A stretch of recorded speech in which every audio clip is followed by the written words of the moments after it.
But if it had been a success, we wouldn't have to worry about our enemies rallying against us, said Tsunade, with Kurenai looking extremely upset right now. What about the Akatsuki? I thought Jiraiya-sama was watching their movements. Are they going after the demon? Asked Kurenai, with Tsunade shrugging. We don't know yet. They probably will go after Naruto, but when they do is unknown, and Jiraiya's spies have yet to say anything to him, replied Tsunade, with Kurenai letting out a sigh of defeat.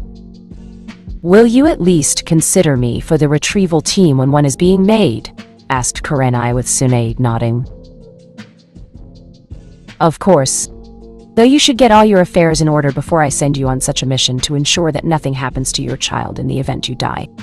The brat has already killed quite a few Konoha shinobi. Most of them stronger than you are right now, I might add, Tsunade reminded her, and Kurenai nodded while making a mental note to go home to up her training. She would no doubt need it in the future. Namikaze states, I can't believe that damn brat did this to us. All of our years of planning, training, and our fighting in this new war has been set back because of one single brat, exclaimed Minato angrily, as he heard from Jiraiya about how the secret meeting between their enemies had not been crushed, and their spy who told them the meeting's location had been killed. Before Konoha could do it to cover their tracks and the planned chaos that was meant to follow. With the leaders killed, chaos would erupt from within each shinobi village, and Spring Country would plunge into a civil war before a regent could be appointed. A regent which Konoha would manipulate through Danzo's implanted Sharingan eye to support Fire Country, and slowly begin the process of bringing it under their control. As for the shinobi villages, their new leaders would be given false information on how their predecessors all turned on each other at the meeting, and one killed Koyuki during the fighting. Using the chaos and unrest, Konoha would swoop in, destroy the 4 divided shinobi villages, take Spring Country, and use their overwhelming might to bring all the minor villages that were left under their thumb. Only for Naruto to prevent that, and thus prolonging the war. The Fire Daimyo wasn't pleased to hear his new seaport he planned to set up once Wave Country was taken over had been put on hold.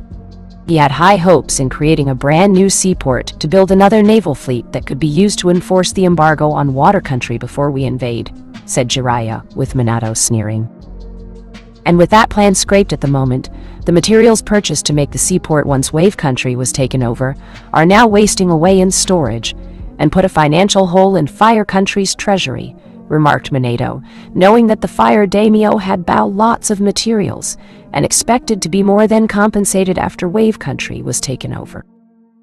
We need to kill Naruto before he does any more damage, said Kushina while she saw Naruto outside training. Who will lead the mission?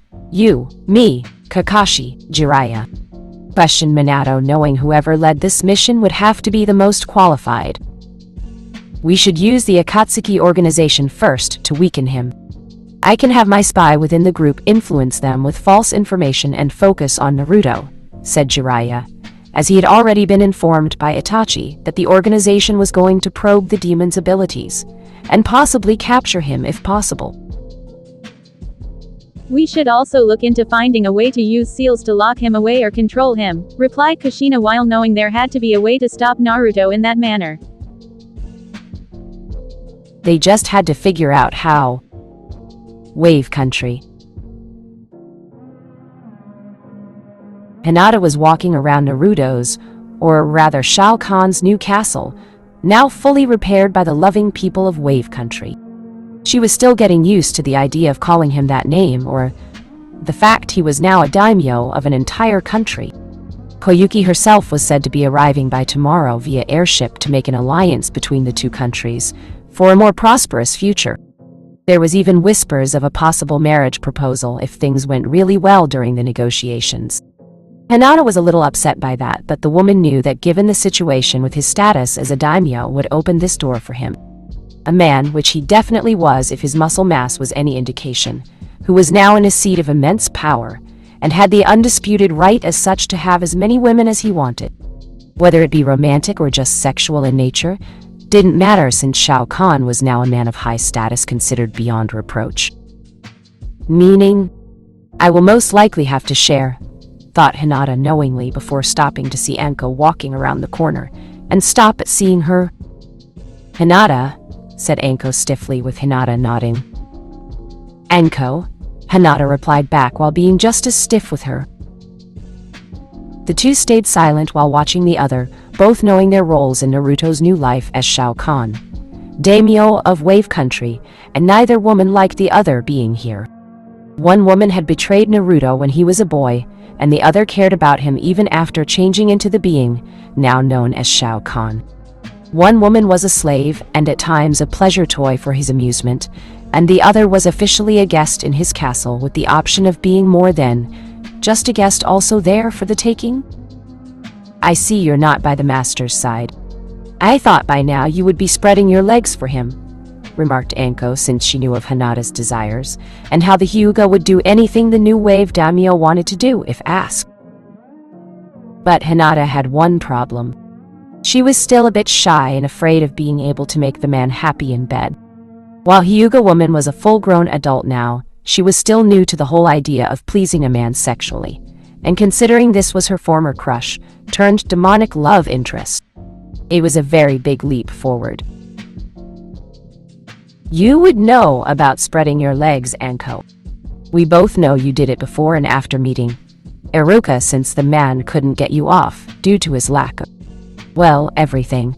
It seems only fitting that your brand new role in serving the new wave daimyo involves something you are quite familiar with in terms of duties. Though I just hope you don't give our lord some foul disease you gained from one of your many previous partners that not even his own powers can cure," retorted Hinata without hesitation, and saw Anko grit her teeth at her teeth.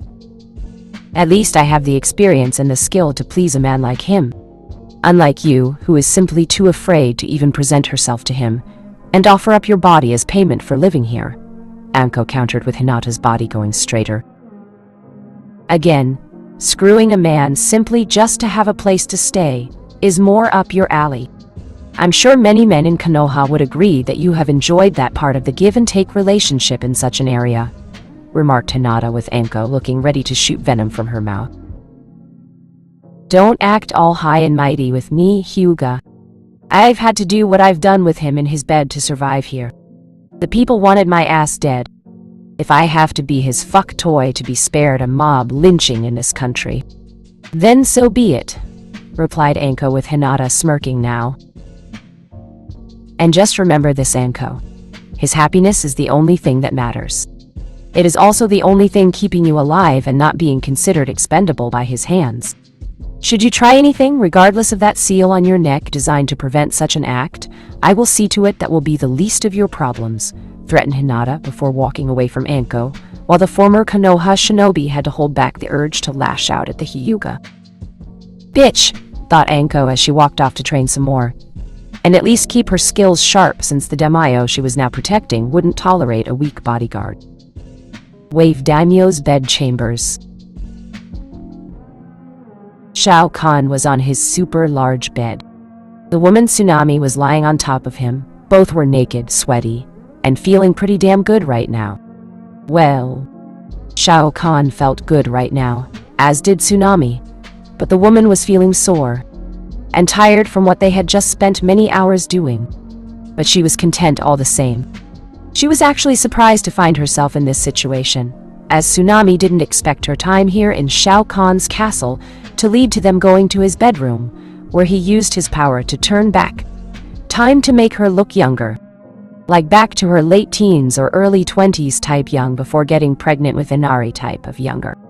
After that, he walked away from her, uncertainty in his eyes, and the man warned the woman that his face behind this mask was not the one she knew before, sitting down in a large, customized chair that had been commissioned to hold his massive bill. And to Tsunami's shock, he removed his war helmet, put it down on a nearby table before turning to face her. As expected, she did gasp at the sight of him, as his spiky blonde hair was gone, completely bald without a single strand on his head, and his blue eyes were red, though the woman knew as much since it wasn't exactly covered by the helmet. What she did see in replacement of the hair was protruding spikes that were coming out of his head. It took a moment, but Tsunami realized he was waiting for her reaction, and if she was going to flee the room in horror at seeing his face behind the helmet. Instead, she walked toward him. Even when sitting down, the man seemed to tower over her form and gently touched his face. Tsunami didn't know why, but she felt compelled to do it, caressing the face, and saw the man behind the mask enjoyed her touch. Clearly no one, at least no woman anyway, had ever shown him this kind of affection, and she slowly moved in with her other hand to do the same. Before long, she was sitting on his lap and her lips on his own. The kiss was slow at first, but things were quickly speeding up, and Tsunami momentarily felt the clothing she wore being discarded before Shao Kahn picked her up with the two landing on the bed. And the rest, they say, is history. Wow, breathed Tsunami as she had no idea this would happen, or that it would feel so good. She couldn't even remember the last time she had sex, since it had been that long to the point where memory doesn't count for anything. If she had to remotely guess, the last time was probably night she became pregnant with Inari. The boy's biological deadbeat father had knocked her up, which was the only good thing he did properly when they were together, and basically left soon after since the pathetic fool didn't want to be tied down. When Kaiza was still alive, she had entertained the idea of being intimate with the man, and possibly having another child with him. But Gato and his minions ruined that for her when they killed the righteous man. After that, Tsunami had basically been acting like none the whole time. No sex, not toys, and was keeping everything bottled up until now. Indeed.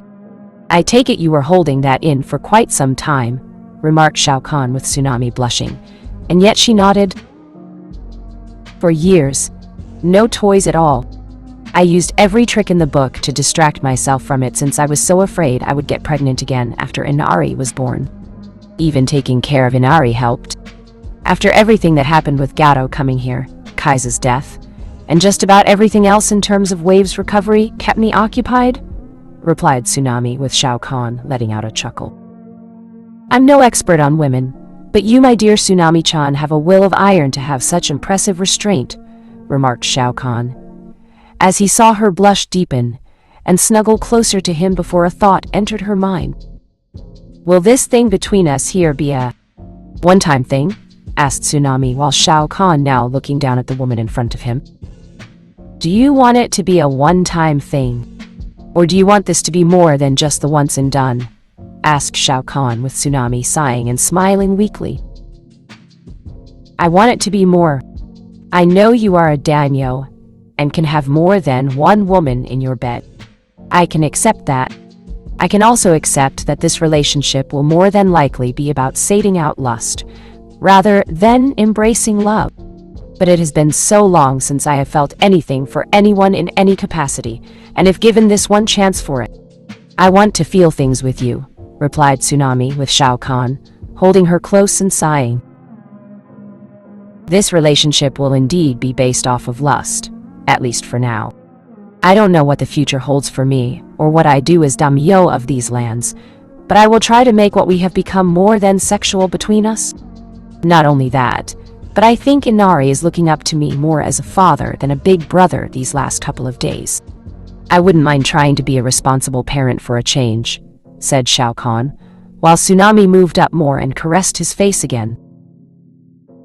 What do you mean? Asked Tsunami before he explained with great reluctance what had happened in Outworld after claiming Edenia in taking Sindel as his queen and adopting Princess Kitana as his own, only to have her replaced by Myelina many years later out of fear of Kitana betraying him after learning the truth.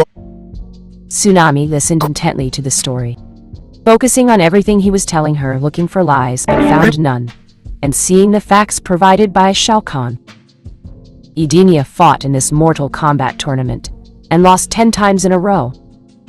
Shao Kahn then invaded and assimilated the realm, as was his right, according to the rules set forth by the Elder Gods for winning all 10 tournaments.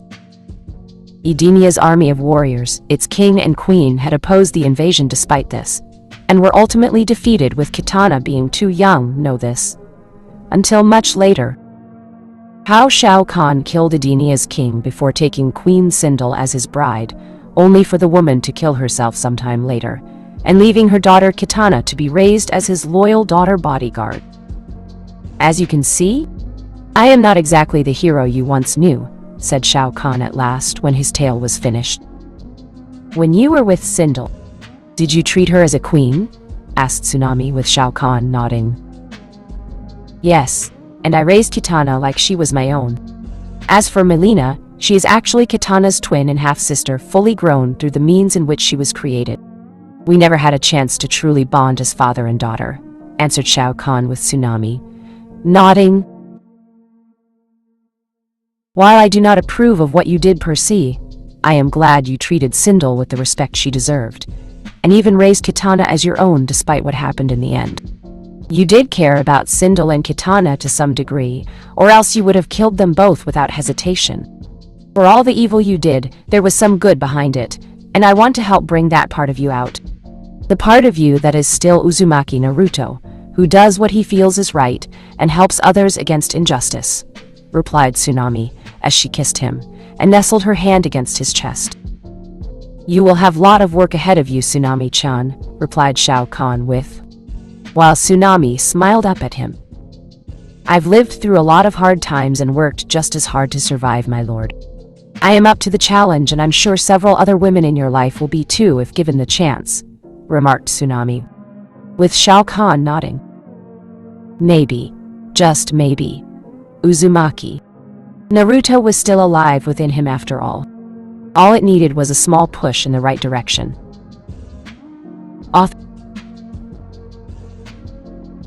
Chapter 7. The Counter-Offensive. Shao Kahn rose from his throne and walked toward Koyuki with a smile on his face, before embracing her in a friendly hug. The woman had to fight back the blush on her face from being hugged, not only by her country's hero, but the fact this hero was now a tall walking mountain of muscle. This was the first time they had seen each other without anyone else around to question them. His face was clearly different from what the spring daimyo remembered of him as a boy, rumors of it being disfigured behind the helmet, and his eyes were glowing crimson red compared to the usual blue she remembered. Of course, Koyuki had heard why that was the case, mostly rumors from unreliable sources, but seeing him now after all this time made her wonder if some of them were true, and he had become the very demon Konoha once feared. As well as they should for the things done to him, thought Koyuki while she disengaged the hug and walked with him throughout the castle. I don't think I need to try in convincing you that an alliance between our countries would be mutually beneficial, stated Naruto, with Koyuki nodding. No, you don't. I want an alliance between us.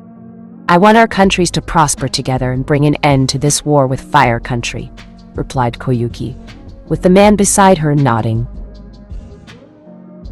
The war is really with Konoha. They are the real driving force behind the war with our allies. From what Anko has told me, the Fire Daimyo is in fact an idiot. His advisors are on Konoha's payroll, and they basically tell him what they want him to know.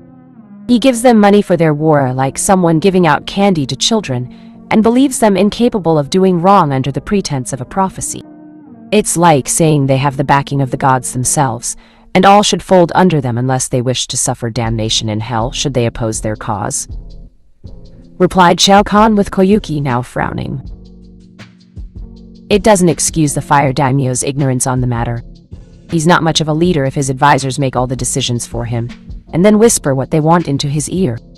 It sets a bad precedent for all daimyos to follow, and I simply refuse to be like that man, said Koyuki with Shao Kahn agreeing.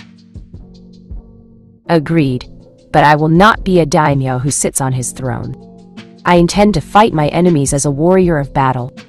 And to do that, I need your help to launch our next strike against Konoha, stated Shao Kahn, with Koyuki being led to what could be considered the Wave Daimyo's war room. What did you have in mind? Asked Koyuki, while wanting to see what the man had in mind in terms of a strategy. As you know, there is a heavy embargo on Water Country, and the 5th Fire Naval Fleet from Fire Country is making any form of trade with the continent nearly impossible. They are trying to bleed the country economically into submission, and in a few years' time, They will succeed, explained Shao Kahn, while showing her a map with the 5th Fire Naval Fleet on the water part of the map, and various other parts of the world where Konoha's troops were posted. And you want my forces to break the embargo? Concluded Koyuki with Shao Kahn nodding.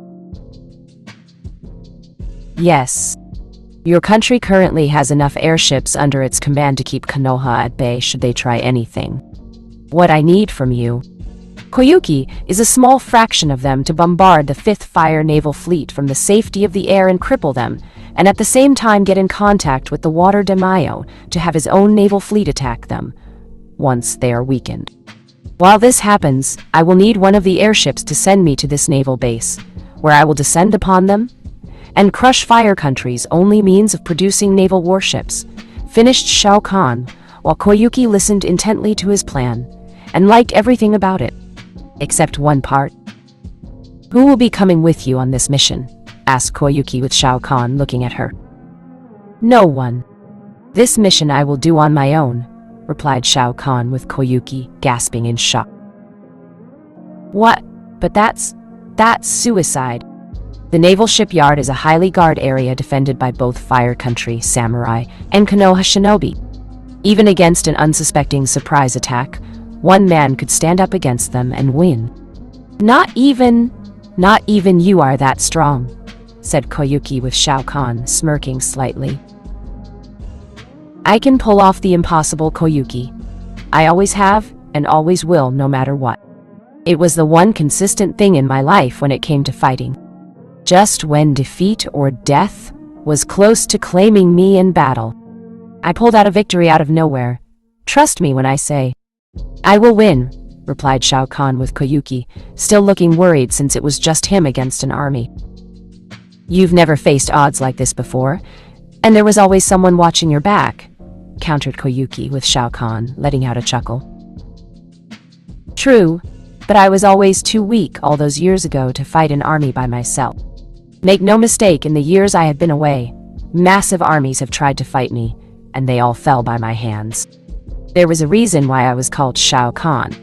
The Conqueror of Realms, replied Shao Kahn before explaining what he used to do once Onaga changed him into what he was now, and after becoming Emperor of Outworld. There was also some various images in his mind of what he felt happened in another lifetime, but they were vague and hard to focus on. Even his dreams seemed to show him in a time that extended beyond his failed invasion of Earthrealm, where instead of winning, he lost against its warriors and returned in a weakened condition. At times, Shao Kahn had suspected these events he saw in his dreams were in fact of another time that led to what could only be described as Armageddon. But who knows, perhaps his mind was still playing tricks on him again. Even if that is the case, Shao Kahn-sama, I feel it is unwise to send you on your own. At least attack with some form of reinforcements. The Hyuga girl or even Anko could join in the battle. I'm sure they could help you in combat, offered Koyuki with Shao Kahn, thinking it over. Perhaps I will take them, but it must happen around the time your airships are attacking the 5th Fire Naval Fleet. If I don't attack them now, the fleet nearly finished at the naval yard will be deployed to strengthen the embargo, or be used for the invasion of Water Country. They may even strike Wave Country again, using it once surrounding us on all sides. Either way, I must attack them now, stated Shao Kahn firmly with Koyuki, seeing his determination, and knew this was the same determination Uzumaki Naruto had when push came to shove, when a fight was about to break out. He was asking for her trust, her faith in him. How many ships do you need me to send? Asked Koyuki with Shao Kahn looking at the map. A small amount. Nothing that will weaken you enough that Konoha would risk sending in an invading force. Somewhere along the line of at least 10 medium-sized airships, with a few being smaller in design, answered Shao Kahn with Koyuki nodding. I'll have them ready to mobilize when I return to Spring Country, replied Koyuki, while seeing Shao Kahn's eyes soften now when looking at her. Thank you for doing this. I know I'm asking a lot of you, and I I feel strange doing it to someone I care about. Someone I know who I can trust, remarked Shao Kahn, while now fighting that dark part of himself that told him to ignore apologizing to the woman. But he couldn't. Not this one. Because of the life you have led before returning here. Because of the warrior and future emperor of that cruel realm you once ruled. Koyuki surmised with Shao Kahn and now let out a sigh. I don't know why I feel this way. I never have before until my return. Sometimes I feel that a part of myself was suppressed by Onaga when he transformed me into this form, said Shao Kahn, while gripping the table holding the map of the elemental countries on it. Maybe he did. Maybe it's something else. Whatever it is, know that I trust you. I trust you because I know the real you and the real you cares about others when it counts, said Koyuki, while holding on to his arm, and felt how tense he was through his muscles. Thank you, Koyuki. There are times I find myself forgetting that, whispered Shao Kahn, while she smiled up at him and wrapped her arms around his massive one. It's all right. That's what friends and loved ones are for, Shao Kahn-sama. To remind us of what we believe in and what we stand for, replied Koyuki with Shao Kahn, raising an unseen eyebrow at her. Loved one? Questioned Shao Kahn while giving the woman a knowing look, and now had Koyuki blushing. Well, that is to say, replied Koyuki while trying to come up with an excuse, and her face became even redder when hearing his chuckle. Loved ones. I like that sound of that. I believe this alliance between our two countries will be the beginning of something wonderful, said Shao Kahn with a hint of lust in his voice that made Koyuki grip his arm tighter, while feeling a sense of heat rushing through her body. It has a certain ring to it, said Koyuki in full agreement while the two walked hand in hand together while ignoring the various people throughout the castle. I don't believe it. He's going to bang another one, exclaimed Anko while seeing the two, and knew it was only a matter of time before her master found another woman to screw. Koyuki's loins were practically frothing when she first met him at the secret meeting with the other cages, and was now getting her chance to see if the man was packing something big between his legs. A something which Anko knew from her own personal experience that he was. Why are you so angry? Jealous, asked Hinata, as she had been lurking in the shadows with Anko, and was watching the two like a bodyguard should. As if. Though you would think the man would learn to keep it in his pants given his title and what he represents, remarked Anko while Hinata knew better. I think you're upset he's not mounting you right now. That you fear the more women he had relations with, the greater the chance you will be cast aside, and be nothing more than a temporary moment in time capable of bringing about some needed stress relief through lust-driven sex, countered Hinata with a smirk, and saw Anko glaring back at her. And you won't be, challenged Anko with Hinata, looking at her without fear of those words possibly being true. Why would I be afraid? I'm one of the few women in his life that actually cared about him before and after he became Shao Kahn. You still want to find a way to be free from his seal to kill him, said Hinata before walking away from the older woman without looking back. Bitch, thought Anko, as she rubbed the back of her neck, and felt it pulse slightly from the touch that told the woman to be mindful of what she did, or else the results would not be good. The last time she touched it, the damn thing shocked her violently, and made Anko have a spasm on the floor. Still, Anko felt that while the life she lived now wasn't the best, it could be far worse, and was actually getting off easy given how truly vengeful he could be to her if he wished. She was a slave bodyguard concubine to Shao Kahn, and was his property in every sense of the word. If he said jump, she jumped without asking. If he said punch someone she just met in the fact, the random guy would be on the ground. If he said strip and walk naked in the streets, to a tattoo parlor to have the word slut written diagonally in large big letters across her back, well, you could bet your hard-earned cash it would happen. But as it stood right now, none of those things happened, and Shao Kahn seemed content in using her as sexual relief when she was not protecting him from the shadows. And while Anko was glad her situation wasn't more humiliating than it already was to begin with, part of her did wish to be loved again, even if it was by Shao Kahn. Fire Country Naval Shipyard. The Fire Country Naval Shipyard was formed around the time Fire Country was formed and meant to build a fleet of ships in order to keep any invading army from coming by sea. The ships currently in the shipyard were being armed to the teeth, capable of holding a small army per ship, and meant for the single purpose of a full-scale invasion. At the moment, most of the workers were not reporting in today due to their relocation to Wave Country being halted, and there was a complication in terms of housing them since they were all promised housing in what was meant to be newly claimed territory. New housing for themselves, their families, and their belongings were all jumbled up into one big crazy bureaucratic cluster traffic jam, meaning the entire shipyard was understaffed. Not that it mattered or the shipyard needed to be packed with workers since most of the ships were finished anyway.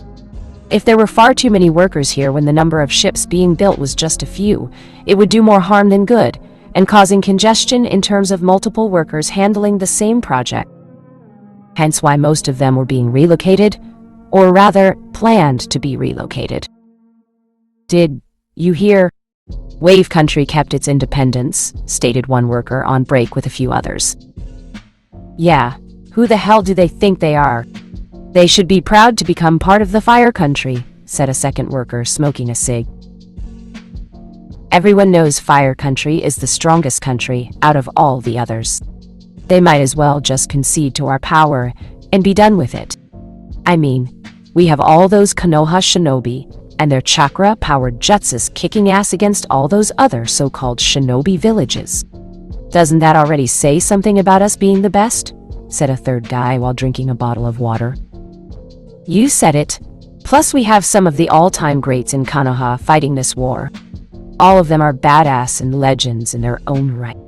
You would think these other villages in the other countries would just give up, remarked a fourth worker gruffly. No one ever said our enemies were the smartest guys on the block. Now they have to learn the hard way, said the first worker with the others laughing. Man, that is a big-ass cloud in the sky, said the third worker while looking up when the sunlight was being blocked. Yeah, it's moving fast too. Almost too fast, remarked a second worker with his hand over his eyes and squinting to see the object in the sky clearly. He's right. What the hell is that?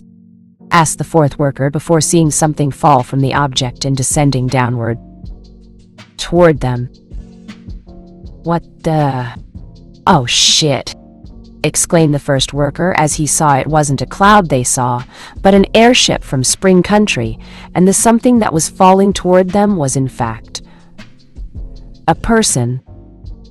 But not just any person, it was Shao Kahn, daimyo of Wave Country. Sound the alarm, exclaimed the third worker, but he along with the rest of the group was struck by a barrage of kunai and shuriken that killed them in mere moments. Even if they did try, the guards around it are already dead, remarked Hinata, as she had on Ambu attire complete with a fox mask painted with orange marks. She had snuck in with Anko, who had been to this place on a few occasions, so it wasn't all that surprising the former Leaf Kunoichi knew where some of the weak points were located. Right now, Anko was summoning a few of her larger pets to attack the east side, while Hinata herself was targeting the west side. Shao Kahn had decided to descend from above into the center where the finished capital-class dreadnought had just been finished and was the flagship of the nearly finished fleet. With his wrath hammer in both hands, the speed and velocity of his descent down toward the ship caused it to break in two. The amount of debris sent flying damaged other ships around it, several sinking instantly, and others were consumed by the rising water that followed the impact.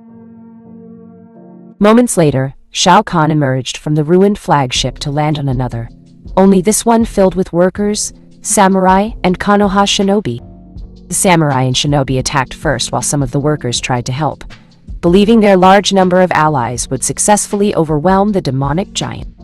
Unfortunately, they didn't try to factor in their enemy being incredibly strong, physically inhumanly fast for a man of his size, or the fact their foe was capable of swinging that giant hammer. They also didn't count on the Shao Kahn taking their souls right out of their bodies to become his own, which scared some of the workers fighting him to flee. Even some of the shinobi were hesitant to attack him, as they clearly saw what he did, and feared such a power would be used against Konoha in the long run. How does it feel to know fear? To know that your soul could become mine once I rip it from body. How does it feel to be in the presence of a monster your masters created through their own arrogance? Questioned Shao Kahn before letting out a cruel laugh at the terrified foes that stood in his path before charging at them with the intent to kill. Their screams echoed throughout the shipyard. He always had to make an entrance, remarked Anko from her position. A giant snake, while several of her pets lashed out at the shinobi, samurai, and shipyard workers around her. They were making quite the mess. As for Hinata, she was striking down just about everyone around her, and showing why the gentle fist was a taijutsu style worth fearing. Especially her version of gentle fist, since no one could land a hit on the Hyuga woman, despite the seemingly overwhelming number. She didn't hold anything back on them as they fell, and it was showing with the number of bodies on the ground at Hinata's feet. She ruptured internal organs, made the hearts of her victims explode, destroyed lungs, and made others go brain dead. She was a one-woman slaughterhouse. In the distance, two people were watching this battle with great interest, and taking in the sounds of battle. Damn, Itachi. Look at these three go. Just by the sound of people dying makes me want to join in on the fun, remarked the tall blue-skinned man holding a large bandaged item in his hand. We will be joining in the battle soon enough, Kisame. We are here to assess the level the Kyuubi Jinchuriki is ranked among us, and how big a threat he is to the organization, said Itachi calmly. But inside he was a jumble of emotions, and they were making him question everything he once stood for. Should we take out the Hyuga first?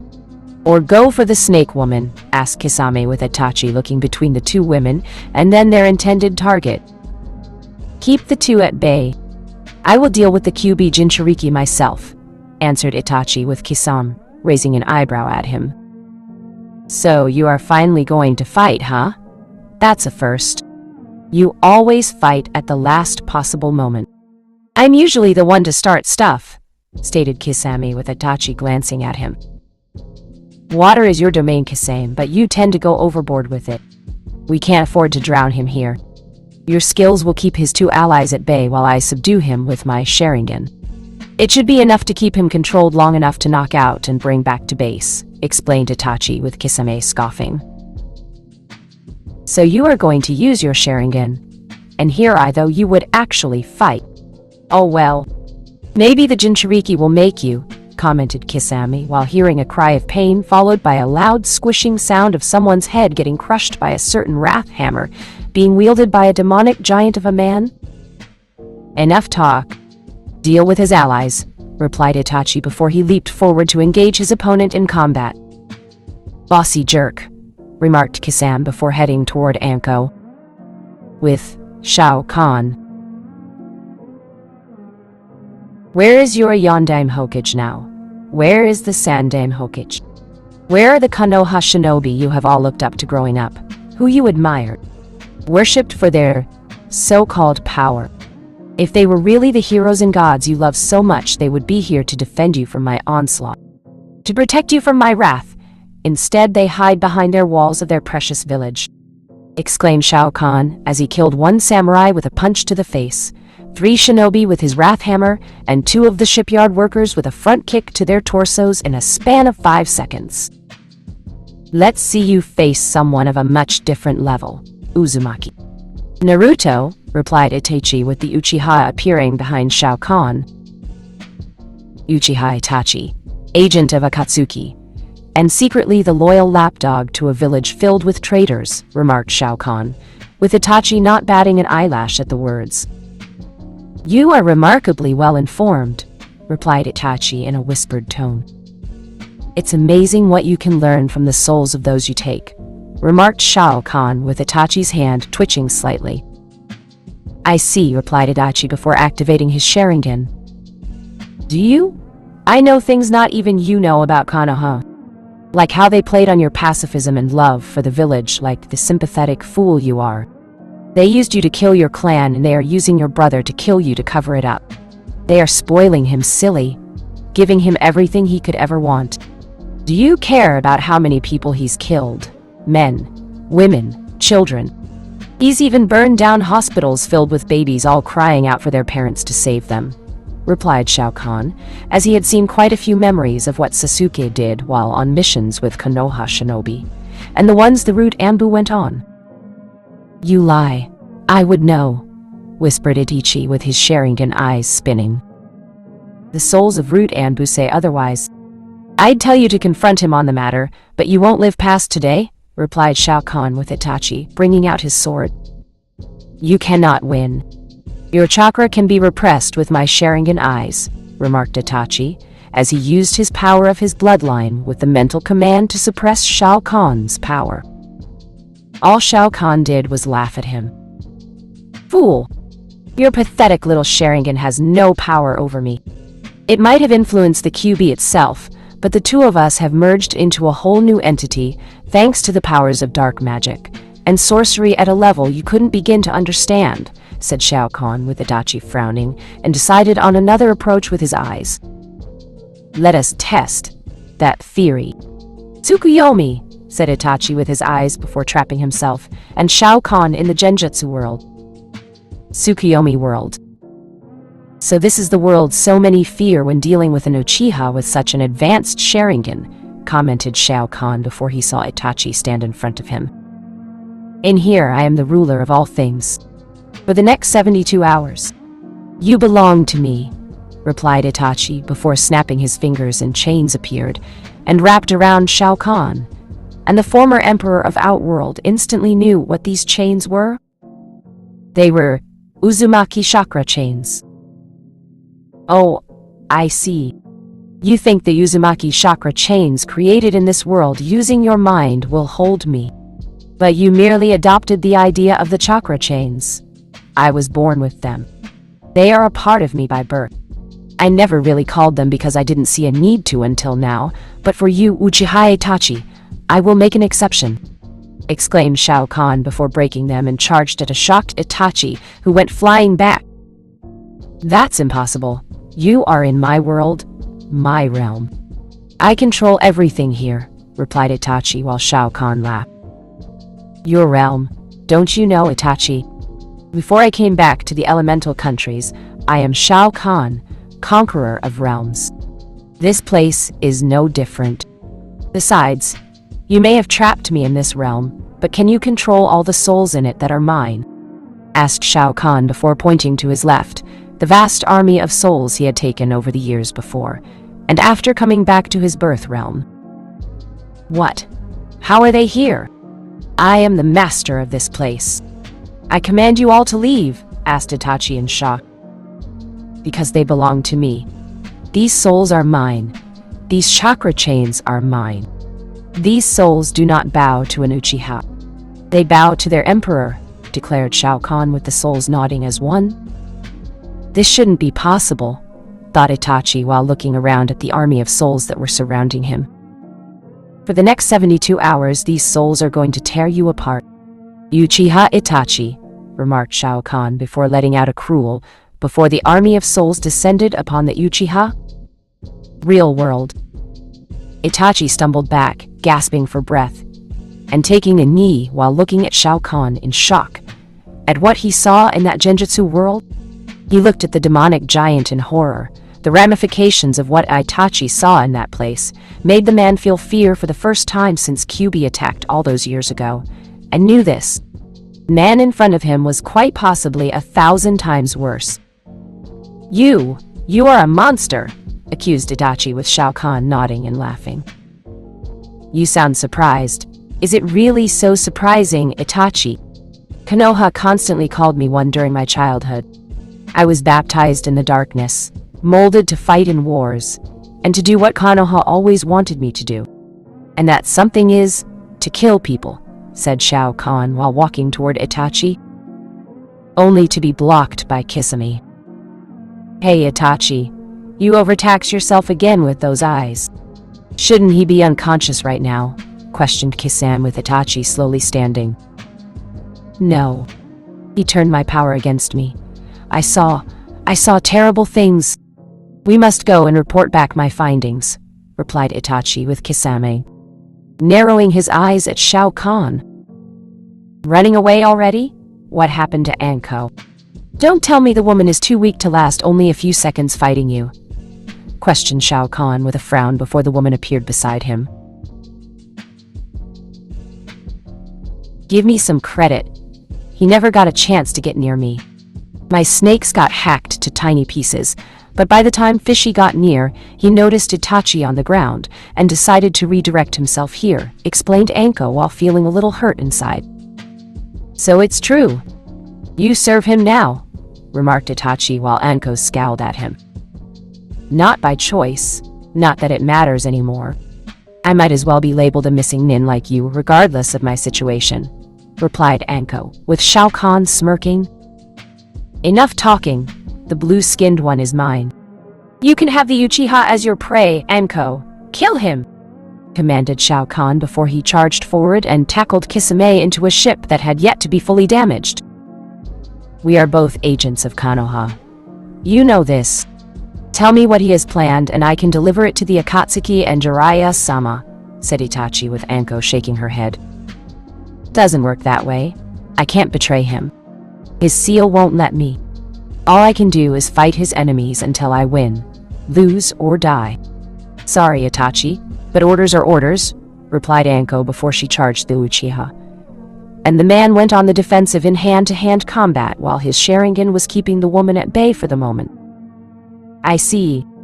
Then I too have no choice but to kill you for your involuntary betrayal of Konoha and serving the Kyuubi Jinchuriki, replied Itachi, as he began to shift his movements to a more offensive approach. In the distance behind the Uchiha, the sounds of fighting could be heard, cries of battle, and pain echoing with the destruction of the ships around them. Shao Kahn had forsaken the use of his wrath hammer after throwing it at Kisame, who knocked it away but felt Samehada cry out in pain and was punched in the face hard into a ship's interior. Spitting out some blood, Kisame swung his sword at Shao Kahn, who expertly dodged the huge weapon and moved in closer for close combat. Cursing his enemy, Kisame could only endure the blows. Shao Kahn launched at him and waited for the kick to the torso to send him flying back before going through hand signs. Suiten, I'm a Suakoha, said Kisame as he put his hands into the water below, and large amounts of water shot into the air before they descended down upon Shao Kahn, in the form of large sharks. Recalling his wrath hammer to his hands, Shao Kahn knocked the water sharks away from himself before making a light spear and threw on it Kisame. Naturally, the man dodged it and reached for his sword in order to get close. Shao Kahn grinned and once more charged the swordsman with wrath hammer in hand. Kisame swung hard with his incredible strength, and Shao Kahn blocked him using his own weapon. The demonic giant felt Samehada was trying to feed on his power like it had done years ago with the Kyuubi's chakra when he first encountered the two Akatsuki members as a young naive genin of Konoha. While it would get little to nothing from its feeding, Shao Kahn was not going to tolerate the sword eating anything that belonged to his person, and took the draining as a personal insult.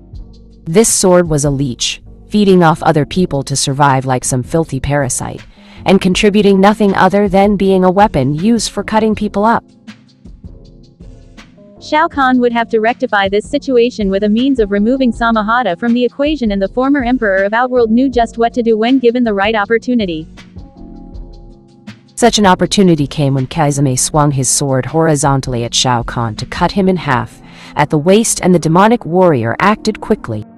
Dropping his wrath hammer, Shao Kahn moved his right arm at just the right moment and actually caught Samehada under it and held the weapon in place while ignoring the pain from it making contact with his side. Kisame was too shocked to react in time, and it cost him when Shao Kahn pulled him forward enough to land a solid kick to the swordsman's torso. The blue-skinned man was sent flying back, losing his grasp on Samehada and landing against the water before correcting himself. Looking up, Kisame saw Shao Kahn was holding the sentient sword in his right hand, ignoring the spikes that went through it, and grabbed the scaled blade with the other. Time to see if this thing's mouth can do more than eat chakra, thought Shao Kahn before he began bending it with the intent to break the weapon, and was enjoying the new sound of Samehada crying out in pain.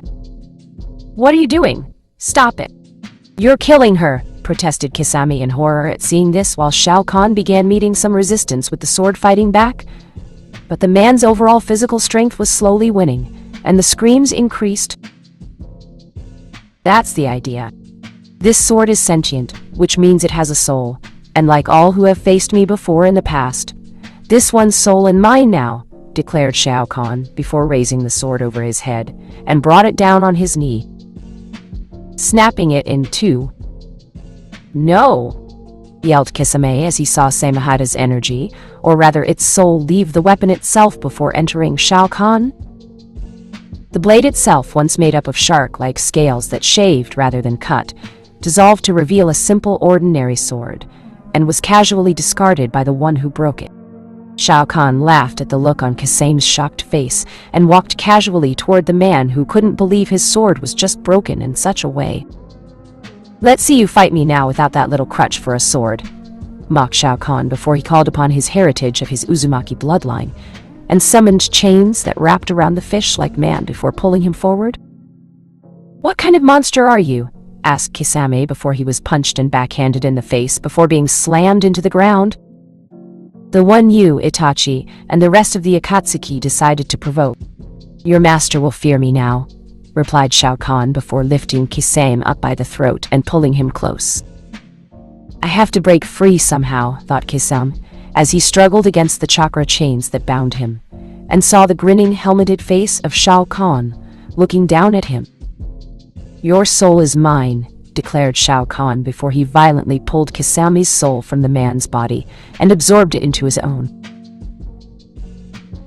In an instant, Shao Kahn was bombarded by Kisame's memories, from training to be a mist shinobi, the 7 swordsmen of the mist program, and the meeting with the man claiming to be Madara after seeing Yagura was in fact a puppet Mizukage. The memories soon shifted to Kisame's time spent in the Akatsuki organizational, their current plans for the Jinchuriki, and how they were currently planning to make their move soon. With the memory subsiding, Shao Kahn got a wicked idea and decided to test out his brand new affinity for water in combination with his power. With Itachi and Anko. "Your skills are quite impressive, Anko. You are indeed worthy of being called one of Orochimaru's student," remarked Itachi, as he had been fighting the woman for some time now, and the former Leaf Kunoichi had held her own against him. She was certainly doing much better than Orochimaru had done before the Sannin left the organization after that incident, which caused the man to lose his hand to the Uchiha. "You won't be saying that to me once my pets filled your body filled with snake venom," replied Anko as she launched snakes from her arm, and they converged on the Uchiha. "Not today," countered Itachi, who used his Sharingan to influence the snakes to turn around and attack their wielder. Or would have if Hinata had not sliced through them with her gentle fist attack. "My turn," said Hinata with Itachi frowning since he couldn't use his eyes on her since the Ambu mask she wore was preventing it, and Itachi knew the Hyuga girl's bloodline prevented any genjutsu from working. "Another time," replied Itachi before he turned into a flock of crows and was gone. "So the Uchiha got away," commented Shao Kahn after appearing in front of them. "Sadly, yes. Even in his weakened state, the guy put up a fight. He's clearly cage level even after all this time. Given his condition, I'm a bit surprised," replied Anko with Shao Kahn frowning. "What condition? Does it have to do with his eyes?"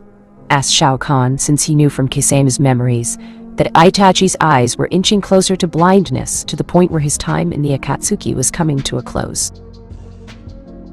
"No, he has an illness. A deadly one. I don't know all the details. Only Tsunade, Shizune, myself, Jiraiya, the Yondaime, and the Sandaime know about it. He's been sneaking into the village every few months to get treatment, but it's borrowed time at best. I also think Orochimaru has known for a few years, so the idea of possessing Itachi's body would be out of the question for him," explained Anko with Shao Kahn nodding. "And when his time is no more, Zasu gets what he wants, using his fame of avenging his clan to be the next Hokage of Konoha." "How nauseating," said Shao Kahn, since he could picture the arrogant Uchiha being praised by the people for avenging his clan.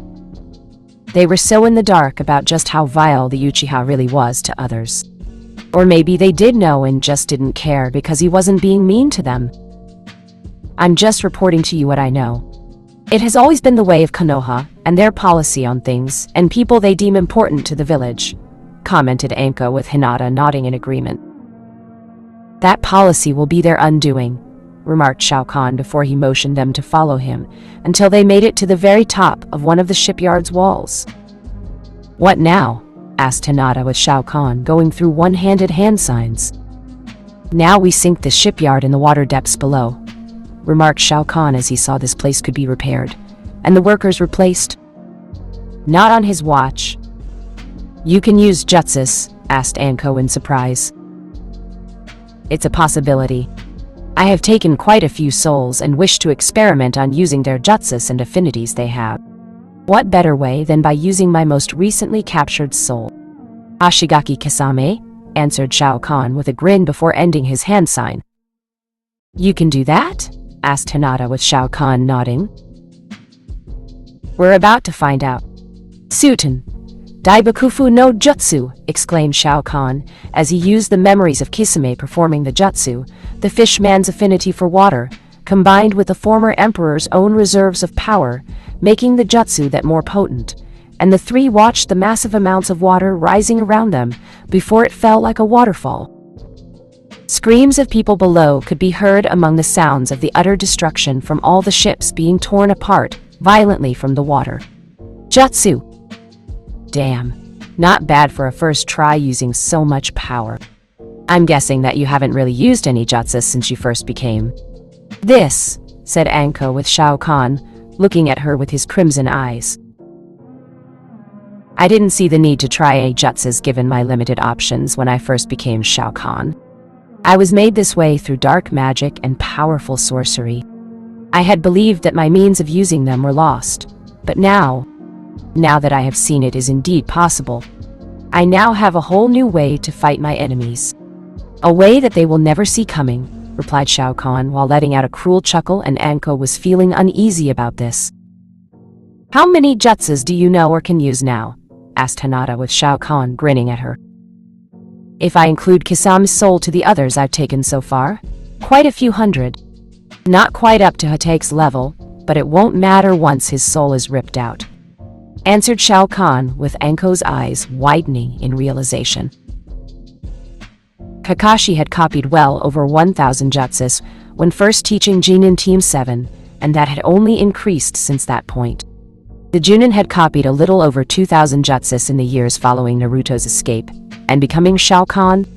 If Shao Kahn got a hold of Kakashi's soul, it would result in the newly made wave Daimyo learn those 2,000 jutsus, and how to use them with the incredible power in his body.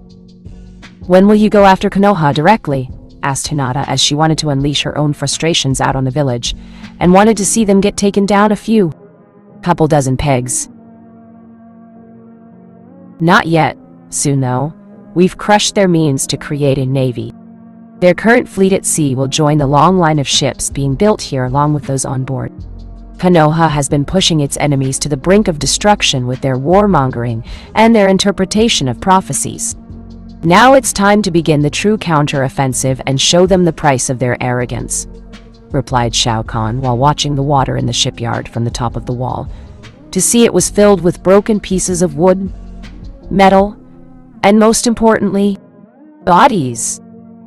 With Water Country no longer caught in the embargo, they can trade again and bring back their economy, said Hinata with Shao Kahn nodding. And increasing the funding needed for Mist to get strong enough to launch an attack of their own, added Shao Kahn, since he would need that village to flank Konoha, while the wave daimyo had his enemies focused on him. By the time Konoha is even aware of its other enemies, it would be too late. Now all we need to do is somehow focus on fighting both the Akatsuki and Konoha, said Hinata with Shao Kahn nodding. We'll focus on the Akatsuki for now. We've done significant damage to Fire Country and Konoha as a whole with this attack. They will have to refocus their efforts in the war around the other things outside of myself. Besides, with the Akatsuki gone, the shinobi villages won't have to worry about their Jinchuriki being abducted by them, and focus all of their attention on Konoha, explained Shao Kahn, since he had Kisame's memories and knew it was important to focus on them now over Konoha. For the moment, at least. With their task done, the trio left the destroyed Navy shipyard and headed back to Wave Country to relax for a bit. Konoha sometime later.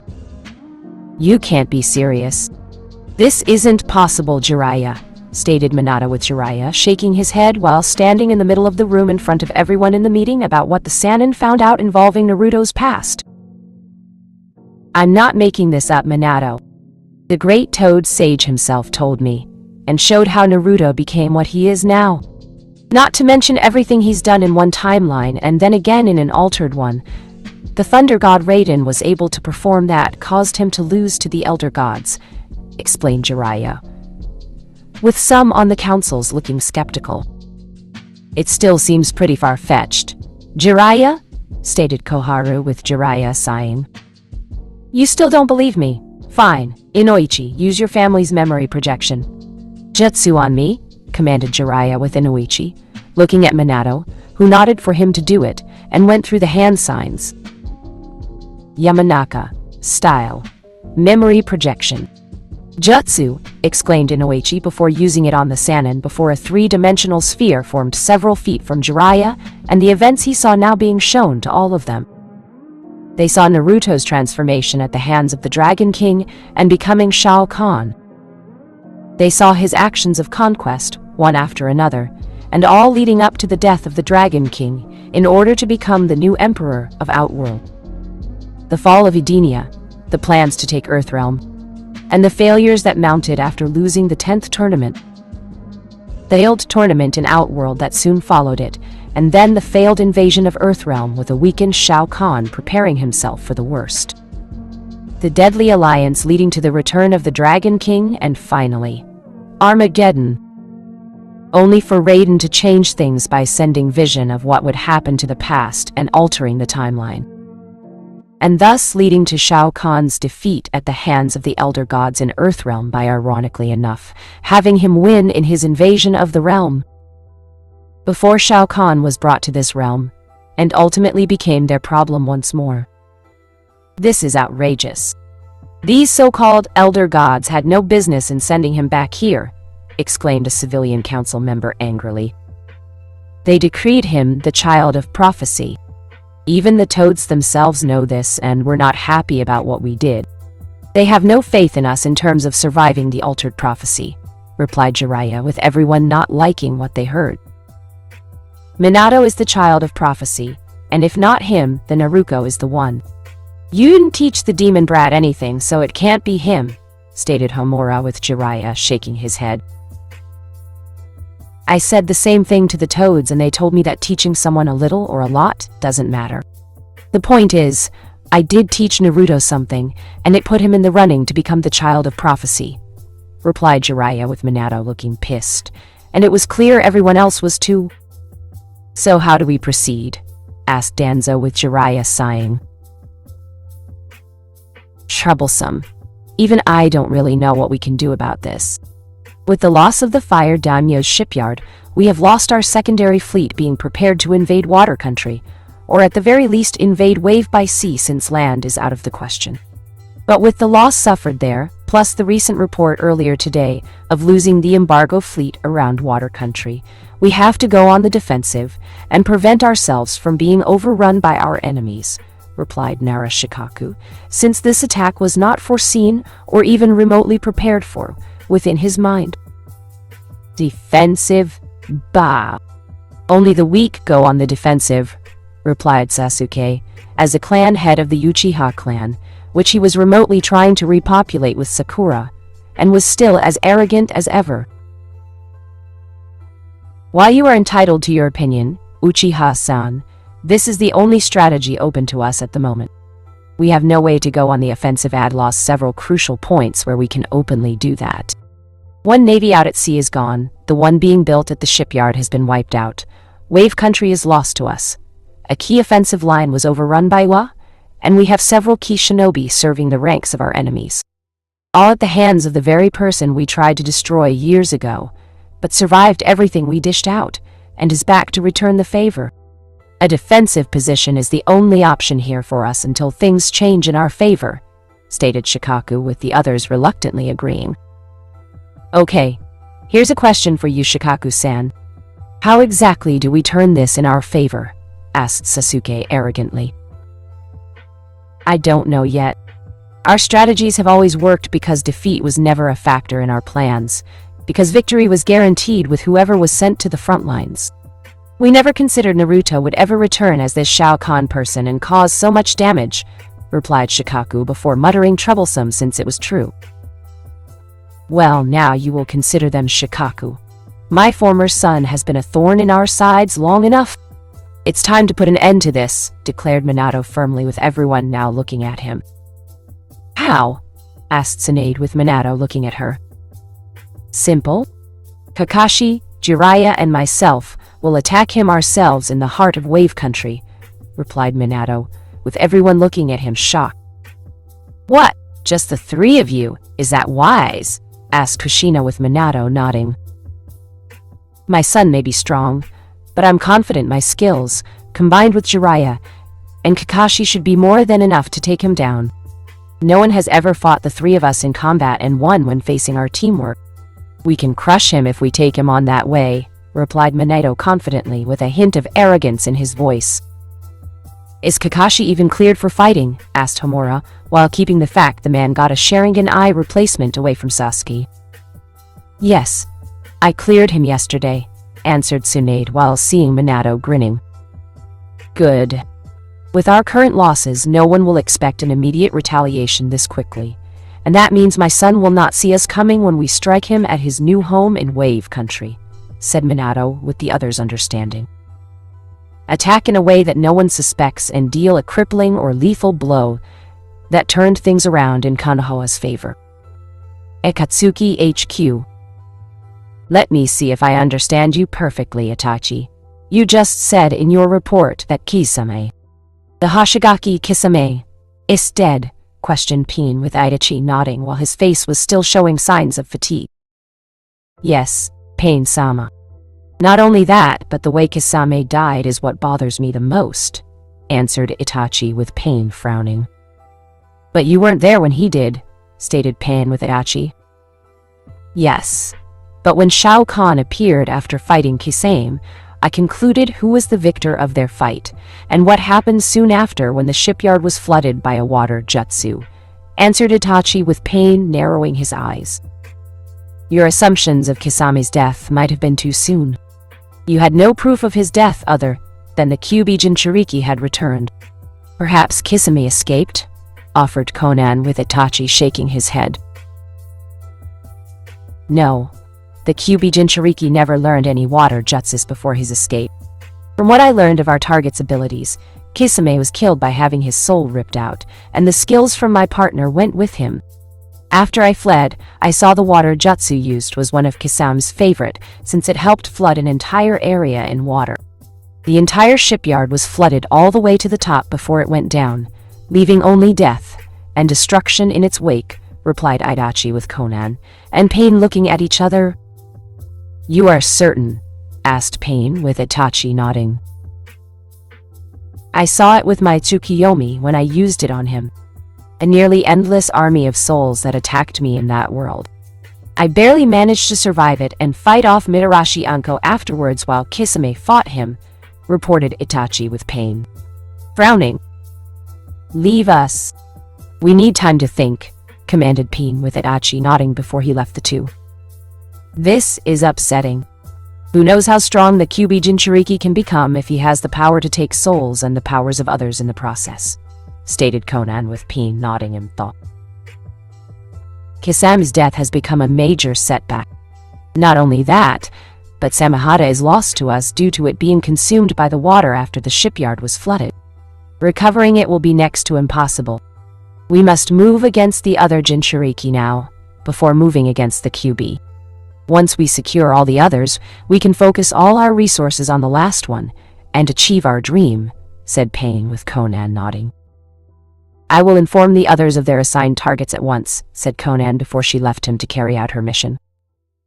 What do you make of this new predicament regarding the assessment of the Kyuubi Jinchuriki's powers, Madara? Asked Pain while not even looking at the orange spiraling masked figure appearing from the shadows. We must tread cautiously. With each new soul he takes, our target will get stronger, and his war with Konoha will only provide him with more strength. While his main target is fighting Konoha, we will move against the other shinobi villages and take each of their Jinchuriki from them. This will keep one side from getting the upper hand in their petty war. We have already acquired the 3 and 6 tails respectively, so we just need to go after the others, replied Madara with Pain nodding. Agreed. We also need to have a suitable replacement for Kisame. Now would be a good time to have you become more active in the ranks and partner you with Itachi for the time being, said Pain with Madara nodding. Agreed. Besides, someone has to keep an eye on Itachi given his eyesight failing him. It was because of me that the Uchiha massacre was so successful in the first place, replied Madara since he had helped Itachi with that mission, and used the Uchiha like he did just about everyone else. Only now where things were finally getting interesting for him. Chapter 8 Sins of the Father. Shao Kahn sat on his throne. An orb similar to what each cages of the 5 major villages had was in front of him, and he watched 3 of his most hatred heading his way. The orb being supported by a stand looked to be made from a dragon's hand, which he had a craftsman make for him, was actually the one held by the Uzumaki clan in Whirlpool Country. Shao Kahn had gone there to see his homeland on his bitch for a mother's side of the family, and could hear the souls, feel the souls of the dead crying out to him. The place was not one filled with life, but one of death, as it had fallen during the Second Shinobi War, and Konoha had been the ones to let it happen. They got a message from the Uzukage asking for the help of the Leaf's forces to flank the enemy and save them from annihilation. Naturally, Konoha got the message. Shao Kahn saw enough memories from the souls of Root Anbu he killed to know Danzo was there when the message reached the Sandaime Hokage, only for the two, along with Koharu and Homura, to decide it was in Konoha's interest to ignore it. Why save the Uzumaki clan when they were more trouble than they were worth? They already had Uzumaki Mito and a young Uzumaki Kushina to take the woman's place in being the Kyuubi Jinchuriki. As far they were concerned, the Uzumaki clan was now expendable, and any that did survive its destruction could be picked up later for possible recondition. When Shao Kahn told them who he was, the souls of the Uzumaki around him rejoiced at hearing their avenger had come.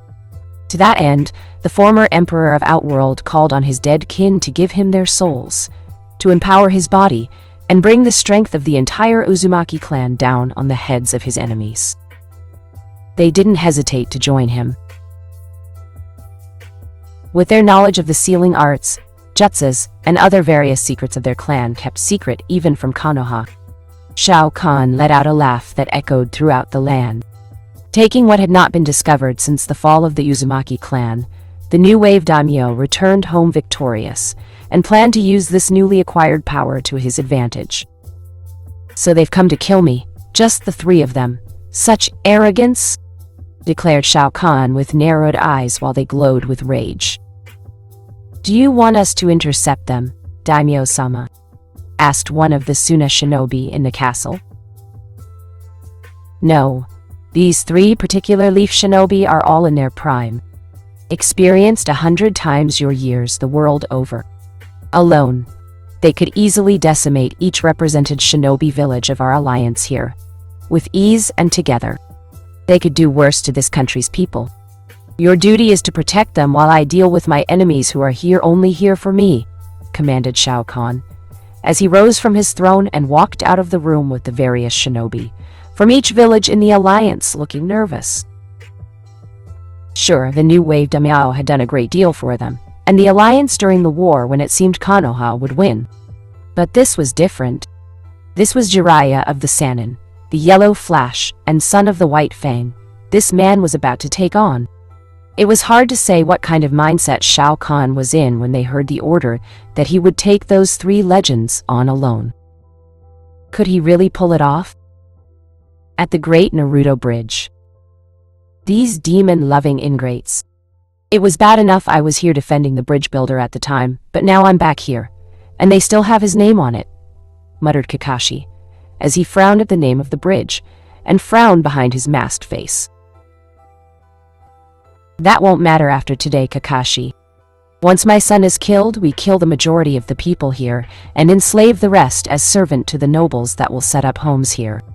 The Fire Daimyo will have his new port while repairing the old one, and we can launch a new fleet from here to help re-establish our dominance once again over the seas, before striking water country, explained Minato, since he intended to crush his son, and take the country in the name of the Fire Daimyo. Is it me, or is there an unnatural mist setting in? Questioned Jiraiya, with Kakashi's one natural eye narrowing. This is the hidden mist jutsu. He's here, whispered Kakashi, with the trio now getting ready for a fight. Coming here on such a foolish errand? Though I expect nothing less from the three of you, whispered a voice that all three shinobi recognized instantly. Shao Kahn, whispered Jiraiya, with Shao Kahn's laughter echoing throughout the mist. It's been quite a while, hasn't it, Ero-sennin? Still peeping on women and writing your smut-filled books. When was the last time you were with a woman? And without the requirement of money exchanging hands, questioned Shao Kahn through the mist. Why don't you come out and face us? Too much of a coward to fight all three of us at once, taunted Minato while trying to provoke his son's pride. As if you are one to talk, my so-called father. Besides, I thought it was the shinobi way to strike from the shadows, challenged Shao Kahn, with Minato gritting his teeth. You're not a shinobi. Not anymore, replied Kakashi, in the hopes the insult would make their enemy angry. You're right, Hatake. I'm not a shinobi anymore. I'm a conqueror, stated Shao Kahn proudly from behind Kakashi before swinging his wrath hammer horizontally at the man's head, and struck true. Kakashi, exclaimed Minato at seeing his last remaining student go flying harshly into the side of the bridge. His line of vision always was narrow, just like his mind. And like his teacher, remarked Shao Kahn with a grin, while seeing Kakashi slump to the ground unconscious. Damn you, exclaimed Minato, as he moved fast to strike Shao Kahn with his sword, but the wave daimyo batted him away with the back of his hand. Let's see you take me on. You never did see me fight or at my full strength. There was a reason Itachi has always feared me, commented Jiraiya, with Shao Kahn eyeing him with malice. Itachi fears me more, considering what I did to Kisame and his sword. He has every right to be afraid, remarked Shao Kahn before throwing a light spear at Jiraiya, who dodged and summoned both Ma and Pa to go into Sennin Moto. So it's true. You absorbed the soul of Kisame and made his weapon lost to the world, said Jiraiya, with Shao Kahn nodding. Yes, I took his soul and I broke Samehada with my bare hands. It screamed rather loudly before its death. Just like its master, added Shao Kahn, with Jiraiya looking surprised at the last part. He broke Samehada with his bare hands. That's impossible, thought Jiraiya before leaping away to dodge another light spear, and barely dodged a punch to his face when Shao Kahn moved in front of him. Jiraiya found himself instantly on the defensive, as Shao Kahn proved to be faster than he originally anticipated, and found his strength in Sennin Moto to be outdone when he had blocked some of the strikes. It hurt when he did, and it was even worse when Shao Kahn made contact with a vital part of his body. His punches were harder than Tsunade's ever had been when he upset the woman, and the Sannin was sure quite a few of his ribs were broken right now. As for Shao Kahn, a solid uppercut from him sent Jiraiya flying back before the Sannin was able to land on his feet, skidding back while trying to gain his footing, and spitting out blood when he finally stopped. Behind Shao Kahn, the former Yondaime Hokage appeared, his sword raised, and it seemed Minato would finally put down his son like he planned to from the start. Only for chakra chains to erupt from the giant's back and wrap around Minato before slamming him into the ground. Chakra chains? But how? Only Kushina and Naruto have that power, demanded Jiraiya, with Shao Kahn letting out a chuckle. I may be a demonic monster, but I am of Uzumaki descent. Not to mention I went to the ancestral homeland of my kin in Whirlpool and absorbed the souls of the Uzumaki clan that Konoha betrayed," replied Shao Kahn, who without even batting an eye away from Jiraiya, moved his chakra chains around like a whip, or tentacle even before slamming Minato down onto the ground. Repeatedly. "You desecrated the Uzumaki clan by taking their souls," accused Pa and Ma on Jiraiya's shoulders, while Shao Kahn scoffed. "Took their souls? Ha! My fellow Uzumaki clan members gave me their souls willingly. Like them, I was betrayed by Konoha, and I promised them their revenge against the Leaf for their treachery," exclaimed Shao Kahn before throwing Minato violently to the side next to Kakashi. "You had no right to do that to them. Hopefully, once you are killed here, the souls of the Uzumaki clan will be freed from your control," said Jiraiya with Shao Kahn frowning at him. "Like you care what happens to my kin. You don't even care about my so-called sister or mother if they weren't so useful and loyal to Konoha. Admit it, Iro-senin. You would sooner sell them out than help them if they were to call for help. And they held no form of value to the village," challenged Shao Kahn with Jiraiya frowning. "Sacrifices have to be made when the time comes," commented Jiraiya, who leaped away when the chakra chains flew toward him. "Says the one not being sacrificed," countered Shao Kahn, who watched Jiraiya dodge all of his chain except one, and was thrown down violently onto the bridge. "Rakiri!" exclaimed Kakashi suddenly, as he saw Shao Kahn was focused on Jiraiya, and giving him time to prepare the jutsu to strike the man's defenseless back. Or what he thought was the defenseless back of his enemy. One of the chains snaked around the extended arm, draining Kakashi of his chakra for the lightning jutsu, and squeezing the limb painfully in the process. The Junin cried out in pain as the chain squeezed tighter and tighter until finally, snap! Squelch! Kakashi's arm was removed at the shoulder from the rest of his body. "Kashi!" exclaimed Jiraiya while trying to attack Shao Kahn, dodging the chains and getting close enough to hit the enemy with a palm thrust to the chest. Shao Kahn, however, dodged the attack with ease and moved away from Jiraiya since he saw the seal on the man's outstretched hand. Being an Uzumaki, as well as having a small army of Uzumaki souls within his body, gave Shao Kahn a major understanding about the different kinds of seals out there, and what they could do to someone when touched. The seal on Jiraiya was designed to paralyze him by causing a disruption between the energy within his body's various internal systems, mostly in his nerves and muscles, to cause zero to little movement, which would give the Sannin and the other two Leaf Shinobi to plot what to do next with their prize. Return with Shao Kahn, alive, or kill him to save them the trouble of dealing with a future breakout and trouble later on. Shao Kahn wasn't going to let either possibility happen. "Nice try, old man, but I have far more years fighting that you could ever hope to have, and I will not be defeated so easily," remarked Shao Kahn, while Jiraiya narrowed his eyes at him. "Damn it. I just need to get close enough to put this seal on him," thought Jiraiya, as he had planned to use his seal empowered with nature chakra to disable Shao Kahn and render the man helpless. "I see the toads are still loyal to you, even after all this time and your actions done over the years. Though what would one expect from those that live in filth and excrete slime?" remarked Shao Kahn with Jiraiya scowling at him. "You'll pay for that insult, brat," exclaimed Jiraiya before rushing forward again, trying to hurt Shao Kahn while also making an attempt to nab him with the seal. Something that was proving difficult on both counts. Deciding enough was enough, Shao Kahn grabbed the hand with the seal on the palm and used the ability he got from Samehada to drain Jiraiya of his chakra. The Sannin soon felt the drain before his eyes went wide and tried to hit Shao Kahn with enough force to let him go. Unfortunately for him, Shao Kahn was draining Jiraiya of his nature chakra and usual chakra too fast for him to break free. All the Sannin could do now was fall to his knee while looking up at those victorious crimson eyes and feel his strength getting sapped away.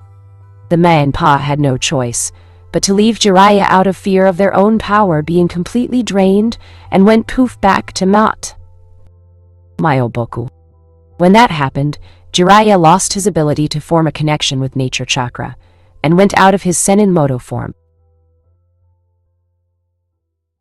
How does it feel to be helpless, Jiraiya? Can you feel it? Closing in all around you. The whispers of death itself licking its chops in anticipation of your life coming to an end. I know I did all those years ago as a child. One day after another I was beaten, stabbed, poisoned, left to die in an alley, blood pooling all around me, my next breath possibly being my last, and the people responsible for it finally getting their long-awaited wish to see me dead. You cannot imagine how I longed for death to take me in my younger years before I became a shinobi. It wasn't until I was made aware of your betrayal to me, and the betrayal made by my own family, did I realize my purpose in life. Do you know what that was, or rather still is, Jiraiya? Asked Shao Kahn, while Jiraiya was barely conscious in front of him. Enlighten me, replied Jiraiya while seeing Minato struggling to rise out of the corner of his eyes. The purpose of my life is to end the lives of those in Konoha, and all they hold dear, to take from them what they cherish, what they love, what they have taken for granted, and more importantly, what I yearned for and could not have in Konoha because of fools like you, exclaimed Shao Kahn, right in Jiraiya's face before punching the man repeatedly in the face before kneeing him in the stomach, and finally landing a massive headbutt that broke the Sannin's own horned helmet head, covering in the process. The man was out cold. Rasengan, exclaimed Minato as he charged forward and hit his son in the back with the deadly orb, only for an energy shield to appear and block the attack to the man's shock. Bold, yet ineffectual attack from a desperate man I have the unfortunate pleasure of calling my father, remarked Shao Kahn before backhanding Minato away. You're no son of mine. Not that I wanted a son. You would have held me back from achieving my new level of power when I was a Jinchuriki. You would have always been pestering me for something while I was training or researching what I could do with my powers.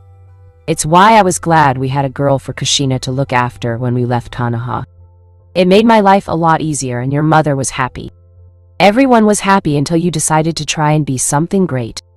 You tried to rise above your condition, to live above the life we set for you. We dictated what was meant to happen, and you tried to break through the barrier we made sure were in place. Your purpose was to be controlled, restrained, and die when we saw fit to end it when the barriers were being broken. Don't you see? Your life belongs to us. It will always belong to us. We own you. Konoha owns you. Kushina owns you. I own you. You are not a man. You are property. Nothing more, exclaimed Minato furiously at his son while letting his words sink into Shao Kahn in the hopes it would hurt him on some emotional or mental level. You think I didn't figure that out when I was about to die? I knew you and everyone else thought of me like that long before I was taken out of my cell to be executed. It wasn't hard to figure out, considering the way everyone was boasting about what they did to me when I was growing up. How you explained your plans regarding my life while I was in that cell, and what was to happen following my death. Any idiot could see you and the rest of Konoha saw me as an expendable asset to throw away as you saw fit. All of the mindless sheep in Konoha never cared if I lived or died so long as they weren't the ones in my place. It's so sad, it's pathetic, replied Shao Kahn, with Minato frowning while he winced in pain. In what way? Asked Minato while seeing Kakashi clutching his arm, and Jiraiya was out cold. Isn't it obvious? Ha! You're even more blinded by your arrogance than even I thought possible. They suck up to you. They praised you, and the others, for doing this to me since they weren't going to be the ones to suffer in the future. Not one of them would be made into a Jinchuriki, and you were already planning to turn your loyal daughter into one with the express desire for the two of you to be seen as heroes. The people already loved you, and openly making your daughter a Jinchuriki in the future, following my own death, wasn't going to be an issue. Why would it? She was strong, loyal to you, to Konoha, and would one day be among those joining the higher-ups in the seat of power once the Leaf was the uncontested shinobi village throughout the elemental countries. Though all things considered, in what all I've done since my return, Your plans for her have been removed from play, replied Shao Kahn with Minato scowling. Not if I can drain all your power into a seal and transfer into Naruto. I can still do that, said Minato with Shao Kahn laughing. Go ahead and try, fool. She won't have the strength to hold all the power within me. And even if she did, do you really think all those souls of the Uzumaki clan within me will let her? They would tear her apart. She is not an Uzumaki in their eyes, just as my mother is no longer one to them in their eyes either. Your plan would fail before the ink on the seal you placed on Naruto to hold my power was completely dry, said Shao Kahn before he shoulder-tackled Minato and sent him flying back. Damn it! I don't have the strength fight anymore. Maybe I can still use it.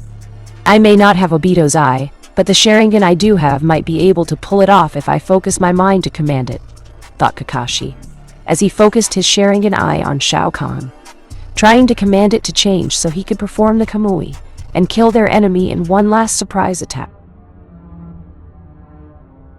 Sadly, the eye would not do what he commanded. In fact, Kakashi was sure the eye was rejecting him soon after implantation. This was always a possibility, but Tsunade had assured him it would work long enough to be useful before removing and trying another eye. The Gondame Hawkage was sure Rin had done something different when it came to the transplanting of Obito's eye into Kakashi, but was unable to find out since the woman was dead, and her knowledge on what she did at the time died with her. No one had ever transplanted a Sharingan eye into someone who was not an Uchiha, simply because there was more than a strong chance of rejection. Kakashi was the only successful implantation to date aside from Danzo, but only because of Orochimaru's own means of using genetic manipulation mixed in with Hashirama's own cells. Tsunade could risk tampering with Kakashi's genetic structure, but she felt it would do him more harm than good, and the Junin felt trading out one eye later for another was a far better choice. If he survived this day. As for Shao Kahn, he was walking toward his father, who was on his back, bleeding, had broken bones, and completely exhausted from his fight. The former Yondan Hokage could not remember the last time he had fought so hard against such a strong opponent. Most of the time, his enemies ran away at the mere sight of him, and he just killed those who ran while sparing a few to be brought back for interrogation. He barely used a lot of his strength these days, mostly because the Kyuubi's chakra was in his body, and Minato felt invincible with it. However, with it removed by his son, Minato knew his strength had declined dramatically, and his own pool of chakra had also declined since he rarely used enough of it to beef up his reserves. In short, the man's strength was much lower, and had lost a lot of the edge a man of his experience normally had in battle. Your strength is gone, father. Whatever power you had to call your own has left long since you became reliant on Kyuubi's chakra, when sealed inside your body. You have used a power that was not your own too much, and for too long. It never occurred to you that this might happen because the very idea of someone ripping out that very power you love, using so much from your body, was considered ludicrous. In your mind, you believed no one had the strength to match you in battle anymore, and those who did were simply too terrified of everyone else in the inner circle you've created in Konoha. Not that it matters when you think about it. Kakashi will soon be dead. So will Jiraiya. After I kill you, I will make my move against the Akatsuki, and then finally, Konoha itself will fall at my feet, remarked Shao Kahn in a taunting way before bringing his foot down on the man's chest. Bastard! You would kill your own sister. She is innocent in all of this. We made her believe she was the superior sibling. Naruto doesn't deserve to die, exclaimed Minato with Shao Kahn looking down at him with an unreadable face. I will determine that for myself, father. In the meantime, you should be more concerned about yourself, and what will happen to my mother once I burn Konoha to the ground, said Shao Kahn before grabbing the man and pulling him close. You won't kill your mother. Kushina brought you into this world, said Minato defiantly while Shao Kahn grinned. Kushina gave birth to Uzumaki Naruto. I am Shao Kahn. A big difference if you ask me. Besides, we both know she would have no problem killing me right now, and you would no doubt do the same if our roles were currently reversed. Am I wrong? Said Shao Kahn with Minato, not looking him in the eyes. You may defeat the three of us here, but not even you can stop a whole army of Konoha shinobi from coming here. They will descend upon you like a flood, drowning your forces here currently defending Wave and wiping everything off the face of the map, declared Minato with Shao Kahn grinning. Let them come. I look forward to the battles I will be engaged in when the time comes to face Konoha's so-called wrath. Your village has gotten fat, lazy, relying on you, and the other so-called heroes of legend in Konoha. I've seen into the souls of the other shinobi from Konoha I've killed. They are dependent on you and the power you once wielded when you were a Jinchuriki. Without that power and Tsunade's medical knowledge in combination with it, Konoha is in for a rude awakening when the truth is revealed. The moral of your village will fall. Hard, replied Shao Kahn before laughing and punching Minato before backhanding him, which repeated multiple times. With his face bloodied, bruised, a few teeth now missing, and a lot broken facial bones, Minato was tossed aside. Shao Kahn moved to the struggling Kakashi currently trying to manipulate his new Sharingan eye, but found it would not obey him. The Leaf Junin knew he was truly doomed when the massive form of his enemy stood tall over him with the Wrath Hammer in hand. I don't suppose you will give a dying man a last request? Asked Kakashi with the image of Rin and Obito standing on either side. Shao Kahn. And they were both glaring at him with each saying one word apiece silently to the Leaf Junin. Traitor. Murderer. Would you in my place and I was in yours? Countered Shao Kahn with a question of his own. No. I guess not, answered Kakashi before he was surprised when Shao Kahn grabbed his head, the massive thumb poking the Sharingan eye and making the man scream out in pain at losing it? Again. I don't know where you got your new Sharingan eye, Kakashi, but I know after today, it won't be an issue for you. Ever! Exclaimed Shao Kahn before ripping out the man's soul and absorbing it into his body. No! Exclaimed Minato as he saw his student get his soul absorbed into Shao Kahn's body, and the demonic giant relishing the moment like it was rare, say. Kakashi's soul and well over 2,000 jutsus are now mine, declared Shao Kahn before letting out a cruel laugh that echoed throughout the bridge. Jiraiya, we need to retreat now, exclaimed Minato with the Toad Sage, nodding before the two tried to retreat, but Shao Kahn was just simply too fast for their two beaten and broken forms to handle. Not this time, father. You have a debt to pay, said Shao Kahn as he had knocked the two down, and picked up his father before repeatedly beating the man's body over and over again. This wasn't going to be a simple beat your opponent until he was weak enough to rip out his soul. No, this was more than that. This was pent-up frustration that was literally years in the making with the rage, the pain and anger aimed at the former Yondaime Hokage, a man who Shao Kahn had once admired before learning the truth, and then hated all these years. The hate, the pain, and rage were building within him since becoming Shao Kahn at the hands of Onaga. The injustice of it all, of how his life's purpose was to be used by this man and the others for their goals in manipulating the world they wished to claim while ruling over it as pseudo-god.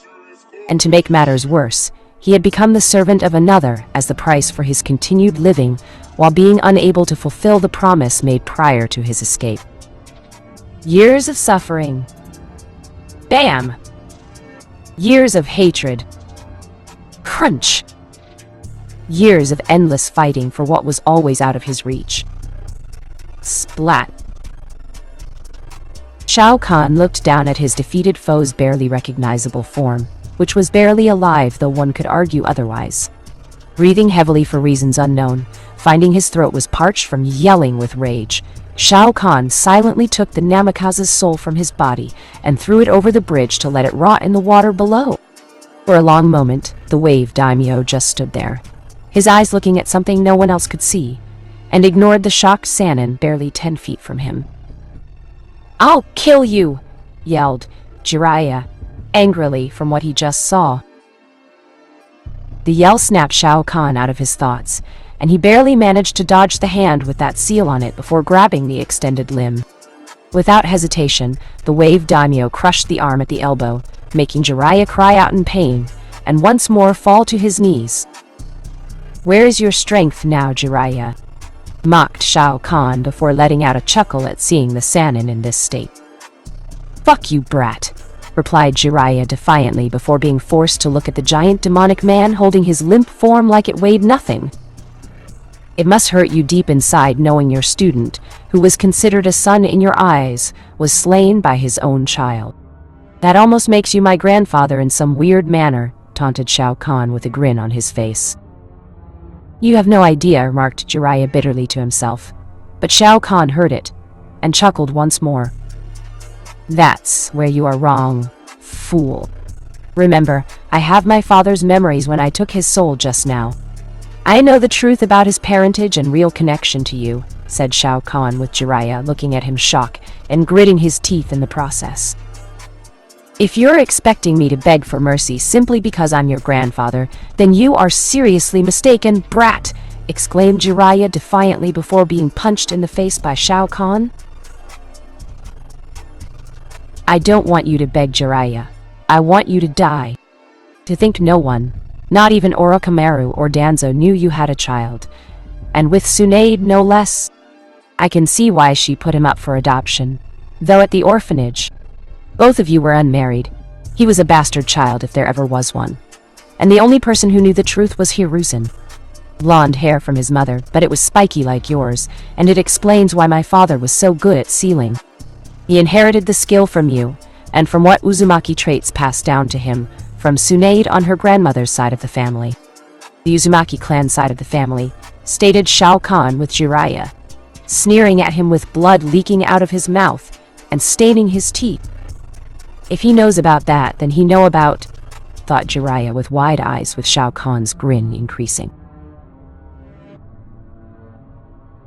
"If only Tsunade's so-called lover Dan knew the truth as you and I did. Honestly, Jiraiya, you shouldn't have told your son everything because now I know everything he did when it came that night. How you used your spy network to secretly sell Dan down the river to the Leaf's enemies, as he was getting too close to Tsunade for your liking, and was just as naive about being the next Hokage as I had once been in my youth. You and Hiruzen had no intention of him taking the hat since you both knew the man would never approve of half the things done under the old man's orders. You believed that if Dan took the mantle of Hokage, the very strength of village would decline rapidly, and decided to take him out of the game. You had to go through Tsunade to do it, but considering she was already cheating on Dan behind his back with you, and soon became pregnant with my father, it didn't really bother her so much like she led everyone believe. Oh, her tears for him were real, but we both know the tears she shed were not of sadness. They were of joy. Tsunade didn't use her skills as a medic that night to try and save him like the official story has been portrayed in the past for years. Rather, she used such skills to speed up his death and covered up the fact her skills had done it, stated Shao Kahn with Jiraiya scowling at him. Dan was too soft-hearted. He would have made Konoha weak. His nativity would have ruined us, exclaimed Jiraiya with Shao Kahn narrowing his eyes at him.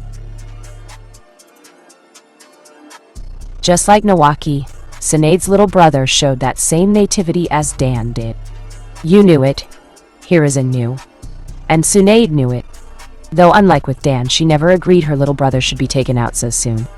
She felt he could be turned, but you were not so sure, and Hiruzen wasn't going to take that chance. So the two of you, Danzo and Orochimaru, made sure the woman never knew of your plan at the time to take him out as well. Even if Tsunade had found out soon after, the woman was already in too deep, and wouldn't be able to break free from the path she was walking. You knew this when you were conspiring to take out Nawaki. What was it you called him? Future dead weight, correct. A disaster waiting happen was another term you called the boy. So naive, so innocent, so pure. You took the light of the Senju clan that would have been its redemption, and snuffed it out in fear that the price of such redemption would be Konoha's strength weakening. You feared these people would take Konoha as you know it, and turn the village upside down. That they would make the Leaf into a perverse version of what you love, and bring all of your terrible sins to light in the process if he was given the chance. said Shao Kahn, as he had the souls of Konoha shinobi who were there for these meetings, and his father's memories from when he was told the truth by Jiraiya. Naive children and people can't be Hokage. A Hokage must make hard choices. Hard life-changing, life-ending choices, and feel nothing for the lives they take.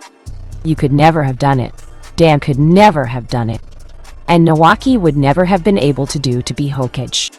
It took some doing, but Tsunade eventually came around to see reason, and while she mourned her brother, she also knew it was in the best interest of Konoha, explained Jiraiya with Shao Kahn, snarling at him. And people called me a monster back in Outworld, mumbled Shao Kahn before he felt Jiraiya had lived long enough and snapped the man's neck after putting his large hand on the Sanin's head before giving it twist to hear a loud snap. That echoed throughout the area. The man's soul was soon absorbed into Shao Kahn and the wave. Daimyo found himself not enjoying his victory like he first thought. The man had just killed 3 of the people on his top most vile humans on his list of those he hated with all of his being, and yet felt none of the joy in it. Maybe it would come later, when all of the guilty people involved fell by his hands and nothing of Konoha remained. Yes, that was it. Once his revenge was complete, would he feel the satisfaction his heart long desired? 3 major Konoha shinobi powerhouses down. Entire village filled with arrogant fools left to go. But first, he had a certain Jinchuriki hunting organization to destroy. Konoha at the moment. Naruto was walking through Konoha. Her training was done for the day, and she felt like walking about to do some random things. Talk to people, buy things. Maybe a prank or two just because she could and help life up the moral of Konoha. But mostly to distract Naruto from the current thoughts surrounding her big brother, who had single-handedly turned this war against Konoha and dealt several major blows. Her mother had told Naruto about what was happening at the various meetings. Minato had with the others about the current situation of the war, the losses taken since the return of their remaining family member. They never expected the weak, scorned, hated, abused, and neglected family member to fulfill his promise after escaping his execution. It was as if this was some form of karma-based retribution by the gods themselves, as their way of saying they were not going to stand for Konoha's warmongering. As she thought about this, Naruto felt herself stop in mid-step, as a sudden sense of dread filled her stomach. Like someone had dipped molten lava into her belly, and wondered why she felt this way right now. Was it some kind of premonition? Possibly instincts of some kind? Her father had left the village recently with Jiraiya and Kakashi. Could they have been killed? Thought Naruto with the sense of worry and dread over losing those close to her, now building up even further. And she wasn't the only one either. Kushina, Tsunade, and Shizune were all feeling this too. They felt like something, or rather someone had just ripped out a piece of them and crushed it without hesitation. It's Shao Kahn. He's done something to them, thought Tsunade Kushina, and Shizune at the same time with a sense of realization reaching each of them in that single moment. Shao Kahn had won yet again. Chapter 9. Old Business. Author note: as you may or may not have heard, SOPA is back making the lives of writers like you and I very unhappy. And by unhappy, I mean threatening our ability to do what we love, and love what we do. So I need everyone to sign that damn petition to stop it if you haven't already. As for some of you who are waiting until SOPA blows over, I say get off your ass and continue writing no matter what. If you truly love to write stories like I do, it won't stop you from writing. And posting them to show you are prepared to keep going until the end? I'm still going to write and still going to post until the last second I'm able to do. Chapter 10. A Fair Trade. Kabuto was waiting for Sasori at the middle of the bridge with a smirk on his face despite him needing to keep it under wraps.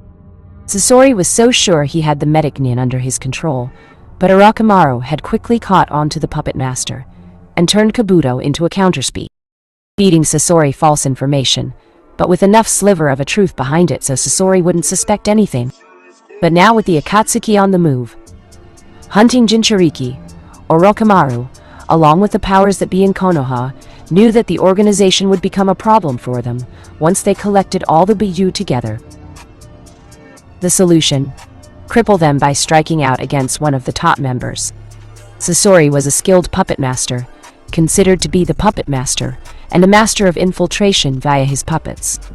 It was only a matter of time before the Akatsuki sent him to gather intel on Konoha and what they planned to do about the organization. I wonder how Sasori-san has been.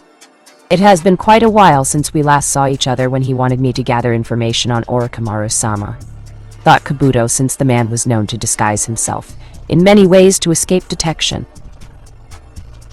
His musing over the man ended soon when he saw Sasori walking toward him, and found it interesting that the puppet master had yet to change forms.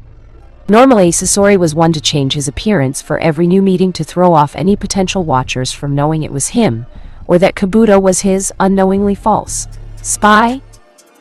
"You're early," remarked Sasori, with the two watching each other cautiously. "I have good information on Orochimaru this time. He has a base set up not far from here, and I was able to slip away on a false mission," replied Kabuto, with Sasori's eyes giving him a suspicious once-over. "Most fortunate for you should the need to return to him become paramount to avoid any suspicion. I've been busy as well. Since the Kyuubi Jinchuriki's surprising return, Leader Sama has ordered a way to counter him and destroy his attempt at fighting us. So far, I have had the most success among all members of the Akatsuki," replied Sasori, before producing a scroll and revealing what was inside to Kabuto's surprise. "Is that how? How is this possible?" asked Kabuto, as he stared at the form of Shao Kahn himself and touched the torso of the figure for himself. "I was able to make a puppet of the man once word got out of his return. I have spent a great many hours each day perfecting the puppet that stands before you. It was not easy either. The details surrounding my latest creation had to be perfect, from the height to the weight, to even mimicking some of the abilities he is known to possess when fighting. It took an extensive amount of research and resources to make this puppet as accurate as possible," explained Sasori, with Kabuto eyeing the puppet of Shao Kahn up and down. "You've certainly outdone yourself, Sasori-sama. It does indeed look like the genuine article. If the Akatsuki were to somehow take out the real Shao Kahn, you could put this one in his place and command the ever-growing opposition to Konoha to do whatever the organization wanted from the shadows," commented Kabuto, with Sasori nodding.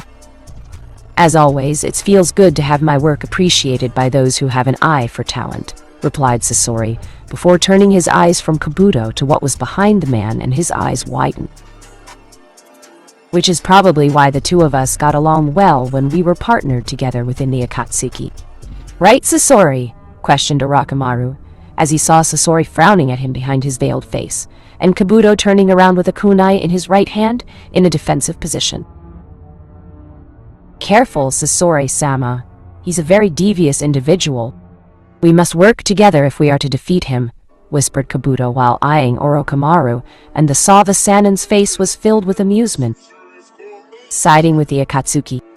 "Oh, Kabuto, how you wound me so with your betrayals," said Orochimaru amusingly, with Kabuto smirking back. "You taught me well, Orochimaru-sama," commented Kabuto, while Sasori looked ready to run. "Too well, it seems," replied Orochimaru, with his smile leaving him when he saw the puppet of Shao Kahn grin at him with a knowing look in his crimson eyes. "You have to be more careful on what you tiak," exclaimed Kabuto in surprise, as he found a massive hand wrapped around his throat and crushing it before he could even react, while snapping the neck for good measure. "I hated the sound of his voice almost as much as I hate your Orochimaru," remarked Shao Kahn, with Orochimaru frowning at him, and the yellow slitted eyes of the snake Sanin looked over at Sasori. "You are not Sasori. A fake, perhaps?" guessed Orochimaru, with Shao Kahn smirking. "Sasori is dead. Just like your medic Nin here," commented Shao Kahn, with Orochimaru glancing at the dead man, crushed neck in Shao Kahn's hand. "Don't be so sure. Kabuto has come back from worse," commented Orochimaru, with a smirk on his face. "I normally wouldn't argue with you about that, since I know he took my racing gin from me head-on and survived all those years ago. However, you have forgotten one simple fact, Orochimaru, remarked Shao Kahn with a grin on his face now. Oh? And what is that exactly? Questioned Orochimaru, with a hint of amusement and curiosity in his voice. It's hard to make your body regenerate from such lethal injuries when your soul has been ripped from its body, stated Shao Kahn before throwing the body over the bridge after taking what he needed. And saw Orochimaru, no longer looking amused. I see. Well, you took my subordinate. Now I shall take yours, exclaimed Orochimaru as he launched Kusanagi from his mouth at the Sasori puppet and saw it pierce the body before pulling the blade out. It is a good thing I wasn't in that, or else I would be dead right now, thought Kankuro from his hiding spot as he cut the strings that were connected to the Sasori puppet and make it fall over in a slump to fool the Sannin into thinking its user inside of it and was no longer alive. Such a waste. Now I need to find a new subordinate, commented Shao Kahn casually while not caring about the body in front of him. This was the plan regarding Kankuro's safety, since Orochimaru believed impersonating Sasori on such a level required the person be in the puppet body, not outside of it at a safe distance. Normally that would be true if it was anyone else, but Kankuro had been working on the Sasori puppet tirelessly, and using the late puppet master's own notes on how to do it from a long enough range, where only the eyes of the Bekugan could reveal the truth. Sadly, Orochimaru had no such eyes in his possession, or shinobi with said eyes under his command. Don't bother. Once I kill you, I will happily take the ones you have off your hands, and make good use of them. Well, those that I don't kill, that is, remarked Orochimaru with a grin on his face. Big talk coming from someone who fears death, countered Shao Kahn with a chuckle, while Orochimaru frowned at him. And you don't? Questioned Orochimaru, curiously. Do you really have to ask, after all Konoha put me through? After all, I've been through to get where I am today. Do you honestly expect me to be afraid of death? Questioned Shao Kahn, while feeling a bit of anger at the question. Why would he?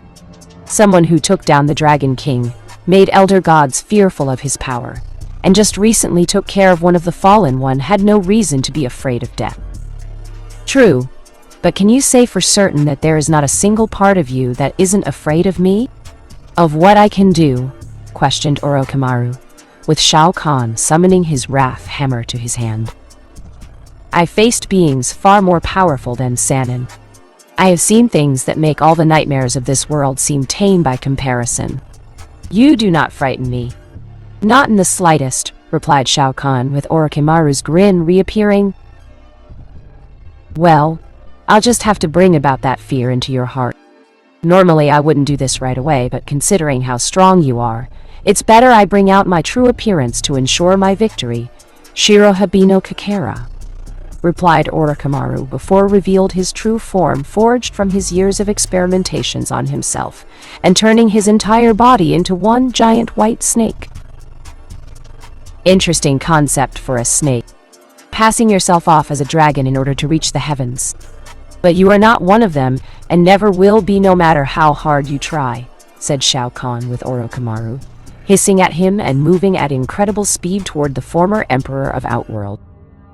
You dare mock me, Orochimaru of the Sannin. I have ascended beyond anything you could have ever seen before today. You stare into the eyes of a god, exclaimed Orochimaru with his bloodlust rising to the surface. Shao Kahn knew his position on the bridge, and being able to dodge was narrow at best given how the bridge wasn't that large to begin with. Seeing his only chance to maneuver required leaping back, Shao Kahn used his seemingly inhuman speed to move back while Orochimaru tried to get in close. Of course, this was done to make Orochimaru think he had the edge, that Shao Kahn was afraid to go toe-to-toe with the Sannin, and lure the serpent into a false sense of security. And it worked. Orochimaru had taken the bait, as his pride and arrogance and his sense of superiority had gotten the best of him. Seeing someone so infamous as Shao Kahn retreating caused the Sannin to believe he was the stronger of the two, and it would soon cost him dearly. The former emperor of Outworld had his wrath hammer at the ready in his right hand. It was in a position where he could swing it with one hand, and at an incredible speed without the Sannin seeing it coming. Something that wouldn't be possible if he went for a two-handed swing, which would sacrifice speed temporarily for more power, which Shao Kahn knew Orochimaru would exploit during their fight. Shao Kahn waited until Orochimaru was well within striking range before swinging his wrath hammer at the Sannin's head, and sending the giant snake flying into the nearby cliffside. Jumping forward, the former emperor of Outworld let out a battle cry, as he brought his weapon over his head, about to slam it down on the Sannin's skull and crush his brains. Orochimaru, however, was not one to be taken down by one hit to the head, and lashed out with his tail at Shao Kahn. The hit connected and sent the large man flying back, but he was able to land on his own 2 feet and saw Orochimaru coming at him with a desire to bite him in half. Acting quickly, Shao Kahn went through hand signs and slammed his free hand on the ground to make a massive earth wall. He knew the Sannin would not be stopped by the wall and would smash through it within seconds, but that was all the time Shao Kahn needed. While Orochimaru was using his size and power to knock the wall down, Shao Kahn went through another set of hand signs and launched his great breakthrough wind jutsu point blank at the Sannin's face. The shocked white snake was sent across the other side of the ravine, through a large amount of trees, and thrashing wildly to get himself upright. Once he did, Orochimaru snarled at Shao Kahn, who smirked at him and made a come-get-me hand motion toward him. Hissing loudly, Orochimaru charged forward, his desire to kill Shao Kahn increasing with every second that went by. Shao Kahn threw the wrath hammer at Orochimaru, who clearly saw the mighty weapon coming, and dodged it with ease. However, Shao Kahn wanted Orochimaru to dodge, and think he had a way in to kill his target. When Orochimaru was close enough, Shao Kahn had braced himself against the ground, channeling so much chakra to his feet that even Onaga himself wouldn't be able to move him. When Orochimaru opened his mouth, both the upper and lower parts of the mouth were caught in Shao Kahn's hands, and it became contest between the unstoppable force meeting the immovable object. The two locked eyes with each other, neither one willing to give ground, and Orochimaru arched his tail to swipe at the side of his prey's body. Acting quickly, Shao Kahn summons chakra chains from his body, startling the snake Sannin since he didn't know his opponent could even do that. Shao Kahn grinned at the Sannin before successfully grabbing the long tail, before he forced it into the Sannin's mouth, and Orochimaru instantly knew what he had planned. A snake can never defeat a dragon, much less ascend to become a dragon. If you were ever truly worthy of such an ascension, Orochimaru, you wouldn't still have poison sacs behind your fangs, said Shao Kahn, before forcing the white snake's mouth shut, and was making the Sannin bite down his own tail. "You brat! How dare you do this to me?" bellowed Orochimaru behind his mouth, and was thrashing violently, while Shao Kahn kept the Sannin's mouth closed. "You haven't seen anything yet, fool," said Shao Kahn before thrusting his right hand into the Sannin's skull, took his soul before ripping out the twisted creature's gooey brain and crushing it in his hands. And all over the elemental countries, hundreds upon hundreds of individuals with curse seals given to them by Orochimaru cried out pain at feeling their curse seals lose their piece of Orochimaru's soul. Some of them agents for Konoha, others who were loyal only to Orochimaru himself, and some were obedient slaves with no will of their own. It did not matter, though, as without Orochimaru's soul, in the cursed seal after it left the host body to an unknown destination, the remaining components mixed with the pieces of the Sannin's soul began to attack the bodies of these people, dying painful, agonizing deaths in their bodies, mutating into something hideous in the process before becoming a gooey, oozing blob of unidentified biological mass. Instantly, knowledge of Orochimaru's past dealings were revealed to Shao Kahn, and it took longer than suspected to absorb everything, partially because the Sannin had tried to fight back from within once absorbed, but the fool didn't realize that he was outnumbered by far with the entire Uzumaki clan within his body, and they weren't going to let the damned fool have his way. Still, such an annoyance required this be dealt with properly, and decisively to ensure that several of the other souls from Konoha don't try anything. With a grin forming at an idea on how to rectify this and lower the morale of Konoha even further, Naruto decided to get some form of divine assistance to provide him with some additional troops. But the divine help he wasn't going to call upon wasn't from the elder gods. No, he was going to summon the one deity who was tied to all of this. The one in charge of this realm, and the one partially responsible for things going bad in his life. The Shinigami. Ordinarily, the Shinigami takes the soul of the mortal who summons him, as that was the price of summoning the deity for something you wanted. But Shao Kahn had enough dealings with deities, sorcerers, and one arrogant dragon king to know how to convince this particular god to give him what he wanted. "Who dares summon me?" demanded the Shinigami when Shao Kahn went through the hand signs he recalled from his father's memories. "I do," replied Shao Kahn, with the Shinigami looking at him with wide eyes in surprise and a hint of fear. "I know of you. I haven't seen you for well over a decade, yet the elder gods talked of you often. What do you want, former emperor of Outworld?" said the Shinigami, with Shao Kahn smirking at the fact this deity was being so fearful of him. "A trade. I require 3 souls in your possession. In return, I will give you 3 souls that are in mine," replied Shao Kahn, with the Shinigami narrowing its eyes at him. "What 3 souls do you want? And what 3 souls are you offering?" questioned the Shinigami, with Shao Kahn's grin increasing. "I am offering you the souls of Namikaze Minato, Jiraiya of the Sannin, and Orochimaru of the Sannin. I believe 2 of the 3 souls in my possession have been making a mockery of your station as a death god. You currently have 1/3 of Namikaze Minato's soul in you, because it was a shadow clone. Even less from Orochimaru. Yet his contract with Sarutobi Hiruzen, when summoned last time, required the entire amount. At the same time, you got 3/4 from the Sarutobi Hiruzen from his actions, but couldn't get the last part because my so-called father used a power that was not his own, and another's medical skills to extend his life," explained Shao Kahn, with the Shinigami narrowing his eyes further. "And names of the 3 souls you want?" questioned the Shinigami before Shao Kahn went through hand signs. "Kuchiyose! Ito Tensai!" exclaimed Shao Kahn, with 3 coffins rising up and the lids falling to reveal which souls he wanted. "It is bad enough you summoned me, and I cannot take your soul due to the fact that you could throw one of the many inside of you away. But to use that horrible jutsu is trying my patience considerably, Shao Kahn," stated the Shinigami, with Shao Kahn currently scowling back at him. "If you wish to challenge me in some form of battle, you are welcome to try," said Shao Kahn, with the Shinigami growling at him. "The elder gods could barely stand against you.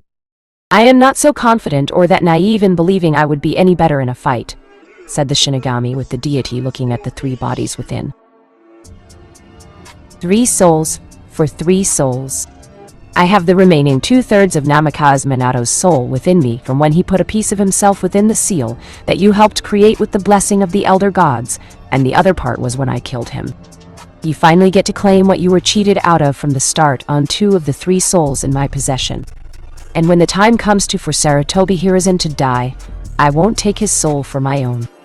He will be all yours," said Shao Kahn, with the Shinigami growling at him. "You have a deal. As loath as I am to make such a thing with the likes of you, I gain more from your revenge, and I intend to collect what is owed. Sarutobi Hiruzen mocks me every day he lives. It's insulting. The souls of Namikaze Minato and Orochimaru of the Sannin are also mine by right when they summoned me and the elder gods to oversee the sealing," declared the Shinigami before he released the 3 souls Shao Kahn wanted from his stomach, and they stood in front of the bodies produced.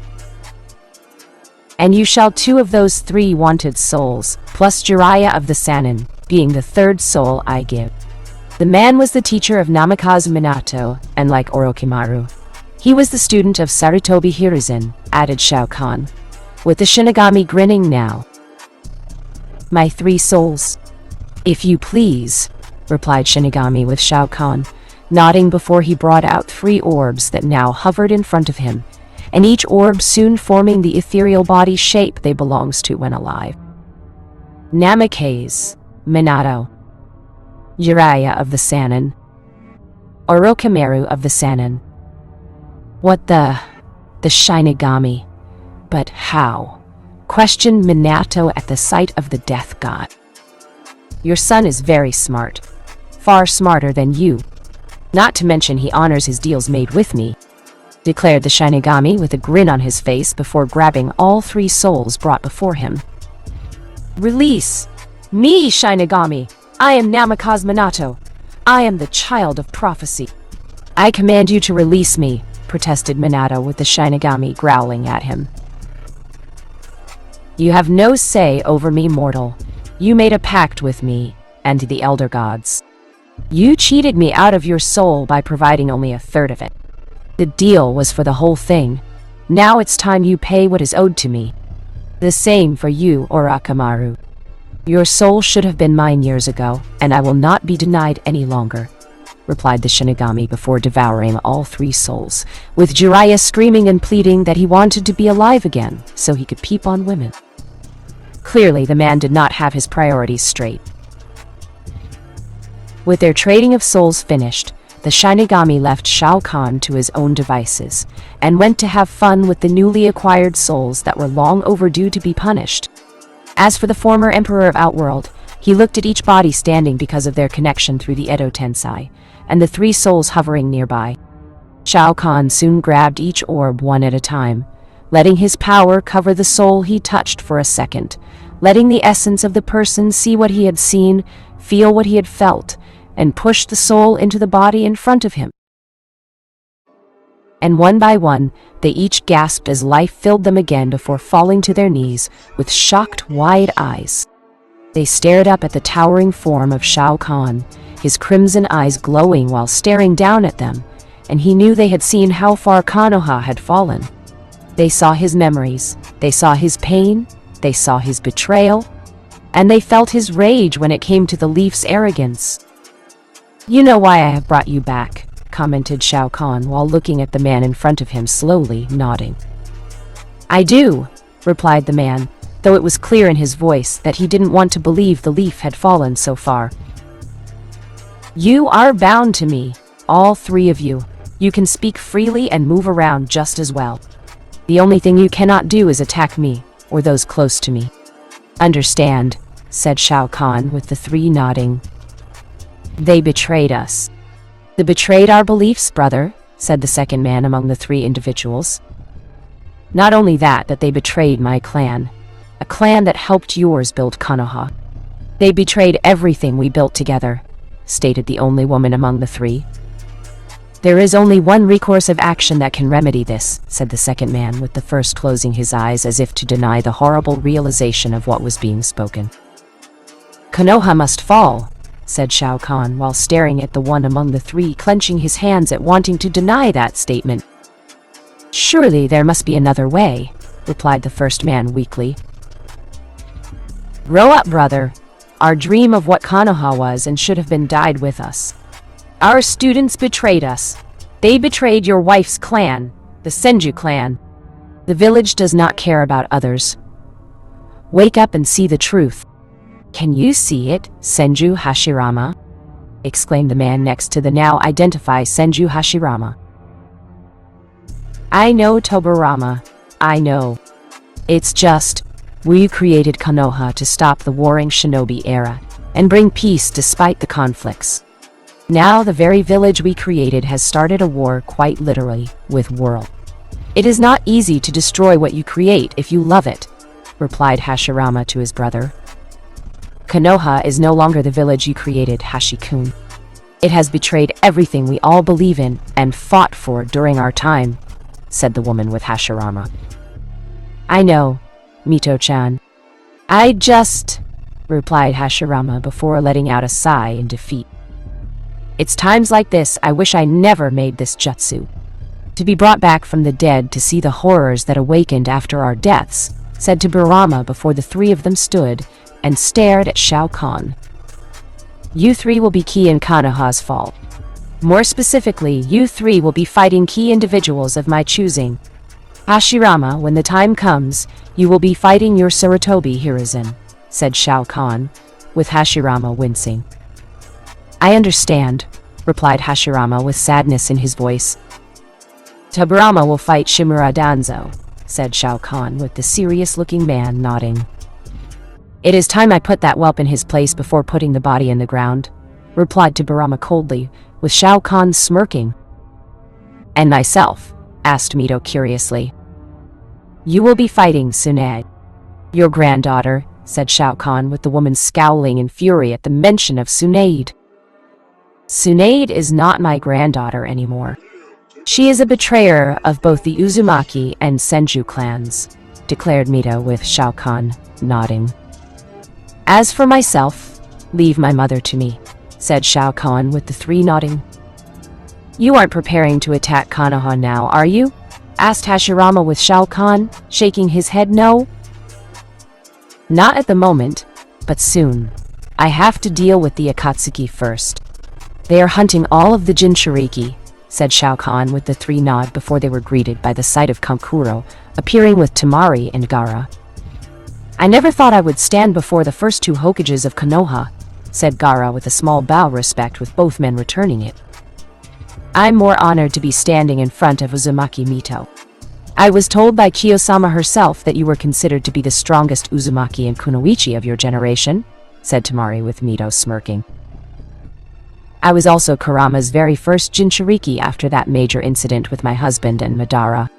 He was sealed inside of me to protect him from all of the Sharingan eyes of the Uchiha clan, added Mito before her eyes saddened, knowing the fox had suffered much, and so had his third vessel. And as a result, Shao Kahn was soon born. I am the current Jinchuriki of Shukaku and the Kazakage of Suna, said Gaara with both previous Hokages, and Mito bowing slightly to show their respect for the man. Being a Kage of your village, given your status, is remarkable. You must be very proud, remarked Hashirama with Gaara nodding. He wasn't always loved by Suna, but our little brother was able to turn their perceptions of him around, said Kankuro, knowing his little brother had done much for Suna when he could have done the opposite. That, and I was not the first Jinchuriki to be a Kage. Hiri had a Mizukage who was the three-tailed Jinchuriki, but he went crazy and started a bloodline purge due to them being unnatural in a sense. Since then, the love for Jinchuriki has not been what you would call popular, replied Gaara with two Senju, and Uzumaki frowning at hearing that. That doesn't make any sense, Kazakage-sama. For a Jinchuriki to punish bloodline users for being different would be like a Jinchuriki punishing another Jinchuriki for the same reason, said Hashirama, while not finding much sense for a Jinchuriki to do that. Unless the Jinchuriki was manipulated by an outside force. Specifically the Sharingan eyes of an Uchiha, added Mito, since she, like her husband, knew quite about the Sharingan. Probably more than anyone outside of the Uchiha clan or Madara himself. The Uchiha clan is almost non-existent. Only a handful are left, replied Shao Kahn with Tobirama shaking his head. For now, and as far as you know, if Konoha has indeed become as corrupt as what you showed us from your own memories, they will be trying to use the one Uchiha they have in the village as a stud to breed more of the bloodline, replied Tobirama with Shao Kahn growling. The only thing worse then, one Uchiha is a small army of brats with that bloodline within them, remarked Shao Kahn, with Mito nodding in agreement. What is the next course of action? Asked Temari with Shao Kahn thinking things over in his head. From what I got from Orochimaru's memories when I took his soul prior to using it in a trade with the Shinigami, I saw a key base we need to visit, replied Shao Kahn before he explained to them why that base was so important. Another. Uzumaki? Alive. In Orochimaru's clutches, questioned Mito with Shao Kahn nodding. She worked for him. Her name is Uzumaki Karen. He took her in at a young age and was able to ensure her allegiance to him. It's one of the few secrets kept from Konoha's higher-ups, said Shao Kahn with Mito looking livid. Where is she being held? We'll tear that place apart to get her out of there, said Mito with Hashirama, and Tobirama nodding in agreement. Is that wise? We don't want to tip Shao Kahn's hand in terms of surprise when you three along with him attack Konoha, questioned Gaara with Shao Kahn smirking. Normally, I would agree with that idea, Gaara. But if Konoha hears whispers of their Shadame, Nidaim, and Shodame's wife returning, the fear would skyrocket, said Shao Kahn, as he wanted the people to fear what was about to happen and what was to come in the near future.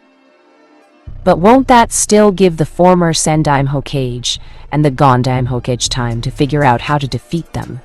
Questioned Temari, since she knew the Edo Tensei used to bring these three back to life was created in Konoha. As it stands, the three of us are all alive, and in our prime once more. The only one who could stop us is the one who summoned us with the Edo Tensei. Normally, I would use a jutsu I created to counteract the controlling power one gains when summoning the dead. But I believe that will not work with us. You gave us back our souls, which means we do have free will. But at the same time, you made sure our souls were tied to your own, and prevent us from possibly turning on you, said Tobirama, as he was the leading expert on the Edo Tensei and its abilities. Orochimaru studied the Edo Tensei and every detail of its potential, thanks to the former Sandaime Hokage giving him access to it during his reign in secret, when doing all of those crude experiments. I gained all of Orochimaru's knowledge on the jutsu, when I took the Sannin soul and knew how to keep you bound to me while giving you three your free will. It was to ensure I wasn't betrayed by any of you once learning of Konoha's treachery, and wished to join them, replied Shao Kahn, with the 3 cage-level shinobi, nodding in understanding. It won't be long before Konoha learns of Orochimaru's death, and sends out shinobi in order to quickly recover his research, said Kankuro, to remind them that time was still of the essence here. Agreed. You three will go to Orochimaru's various bases. Crush any who stand in your way, and recruit anyone willing to fight against Konoha for allowing the Sannin to do what he did to them. Aside from Karen, I know of at least 2 potential recruits for you to enlist, said Shao Kahn, as he put his hand on each of their heads one at a time before showing them the images of those within Orochimaru's lab, or dungeons worth looking into to add to their ranks. After a nod from all 3 resurrected shinobi, they took off to the various locations they knew Orochimaru's bases were located, and a means to get through their security. All they had to do was henge into Orochimaru, speak like him for a time, gain access to his inner sanctum, and unleash their fury upon the unsuspecting loyalist of the Sannin, if not Konoha, from within. What now? Asked Gaara now that Shao Kahn had what he needed, and then some. Now we hunt for the rest of the Akatsuki, and when they are all wiped out, Konoha will be next, answered Shao Kahn, knowing he was going to enjoy crushing his former hell of a so-called home into ash. He had plenty of experience when it came to these type of matters. Chapter 11. Akatsuki's Fall. Is this accurate? The first 2 Hokages are alive again, questioned Peen, with the people in the room looking nervous now. So it would seem. Shao Kahn brought them back to life, and altered the Edo Tensei so they would have all the strength, but none of the weaknesses of the jutsu, said the white half of Zetsu. The same with that Uzumaki Mito woman too, said the black half of Zetsu with some of the older members of the Akatsuki. Looking nervous? Shit, that's just great. The woman was a pain in the ass back in the day and is no doubt even worse thanks to Shao Kahn, said Kakuzu, since he had fought the Shotoyam and heard stories of his wife being on par with him. They tore up Orochimaru's bases. Every single one has been destroyed by those 3 powerhouses, said the white Zetsu with Haiden cursing, since he couldn't sacrifice them in the name of his god and Kakuzu couldn't collect the bounties. Enough! We must focus on the task at hand. Haiden, Kakuzu, go to Kumo! Find the 2-tailed Jinchuriki. Capture her. With several of the rings destroyed, the draining process will take longer, and we do not have the time to wait much longer. Do not screw this up, commanded Peen with the 2 nodding, and they laughed. What do we do about the resurrected cages and Uzumaki woman? They will no doubt be stronger than ever thanks to Shao Kahn, stated Itachi, while being nervous at facing someone that could go toe-to-toe with Madara. We leave them alone for now until a proper plan of attack can be formed. If necessary, I will step in and fight them. As strong as those three are, I doubt they can stand up against the power of the Rinnegan, said Pain with the others nodding. So, the brat actually brought back Hashirama. I wonder if he has the power to handle me, thought Toby in thought before going back to playing the fool. Kumo weeks later. I hate this one target only shit. We should just kill some high-ranking Kumo shinobi to collect their bounties before going after the Jinchuriki, complained Kakuzu with Hidan scowling at him. Shut up! All you care about is fucking money. Pleasing a deity like Jashin-sama with the countless sacrifices of blood brings greater reward than your fucking monetary value ever could, replied Hidden with Kakuzu scowling at him. If you love your precious Jashin-sama so much, why don't you go find the son of a bitch and blow him before taking it up the ass? Questioned Kakuzu with Hidan, getting ready to lash out at him, before being hit by a massive wave of water. As for Kakuzu himself, he was pinned down by the sudden appearance of tree branches that came out of the ground. The man formerly of Taki looked to his right to see the once late Senju Hashirama standing beside his brother, Senju Tobirama. Looking to his left, the money handler of the Akatsuki saw Kumo shinobi, along with both Jinchuriki, and the Raikage from the village ready for a fight. You never knew when to keep your mouth shut, Kakuzu. Even back when you tried to kill me, it was your undoing because of your constant obsession with money, remarked Hashirama with Kakuzu now glaring at him. Fuck you! Money is the only thing that matters in this world, exclaimed Kakuzu before deciding to go all out given his current situation, and used Earth Grudge Fear with all of his masks. He's all yours, brother. His partner is mine. Given what Shao Kahn-sama was able to tell us about these two missing nin, the follower of Jashin might be far more difficult to kill, remarked Tobirama before he was took off after Haiden, with both Jinchuriki from Kumo doing the same while the Raikage stayed. I'm going to enjoy ripping out your hearts. I've always wanted a Kage's heart as my own. I don't know if I can get yours, Hashirama. Considering you are a revived body, the odds of me having it will be slim, but I do know the Raikages will be a nice silver medal, said Kakuzu with his masks on dark shapely figures, while getting ready to fight the two very deadly Kages. You've changed your appearance since we last fought each other, Kakuzu. Let us see how much you've changed in terms of skills, said Hashirama, while he brought out his lightning armor. Enough talk. Time to give this guy a shock of a lifetime, exclaimed a while, hearing the sounds of battle not far from them with Tobirama, Yugito, and B fighting Haiden. Elsewhere. Fucking asshole. When I get a hold of you, I'm going to kill you in the name of Jashin-sama, exclaimed a very angry and very wet Haiden, who threw off his Akatsuki robes before bringing out his scythe. Such language. If I had soap, I would stuff it down your throat, and then drown you in water, remarked Tobirama with Haiden growling at him. Fuck you, asshole. Your fucking death at my hands and your blood will appease Jashin-sama, stated Haiden, as he charged at Tobirama, but was struck from the side by Yugito's usage of the Nibi's chakra, and followed up by B striking the tendons of his limbs. Take that, fool. You can't match the skill and power of number 8 and 2, rapped B with Tobirama sweat dropping. What is it with Kumo and their shinobi wishing to rhyme every so often when speaking? Thought Tobirama, as he remembered how Kumo's first cage was like that at one point. Or something similar anyway. Fucking Kumo! Heretics all! I'm going to enjoy sacrificing you all to Jashin-sama. I don't care if two of you are Jinchuriki. We will just have to wait until your Biju reform themselves. Pain-sama will be angry at me, but we've waited this long. I'm sure we can wait a little longer, remarked Haiden while standing and readying himself for a fight despite his injuries. No, you won't. Suiten, Suadana, said Tobirama before going through hand signs and channeling chakra to his stomach.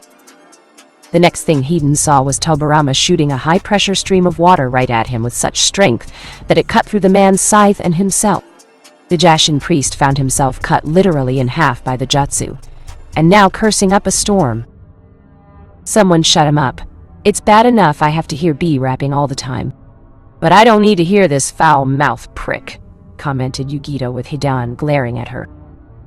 Screw you, bitch. When I get my hands on you, I'm going to fuck you up, exclaimed Haydn before he found his head sliced off his shoulders. And yet, he was still alive. It seems Jashan really did empower this man with immortality. However, if the god had been smarter, he would have granted this priest strong regeneration-based properties. It's hard to be the disciple of a god when you are just a head without a body to function and perform your duties to a deity, remarked to Barama with Haydn ranting and raving about how he was going to kill them all. Enough of this, exclaimed Yugito impatiently before using her Baiju's chakra and set Haydn's head on fire, with B letting it drop to the ground while it melted into ash. Not even Jashin could save Hidan now. Come on. We need to see how my brother is doing against his own opponent, replied to Barama, after crushing the ring on Haydn's dead body before the group heading to see the fight with Hashirama. With Hashirama, and Kakuzu.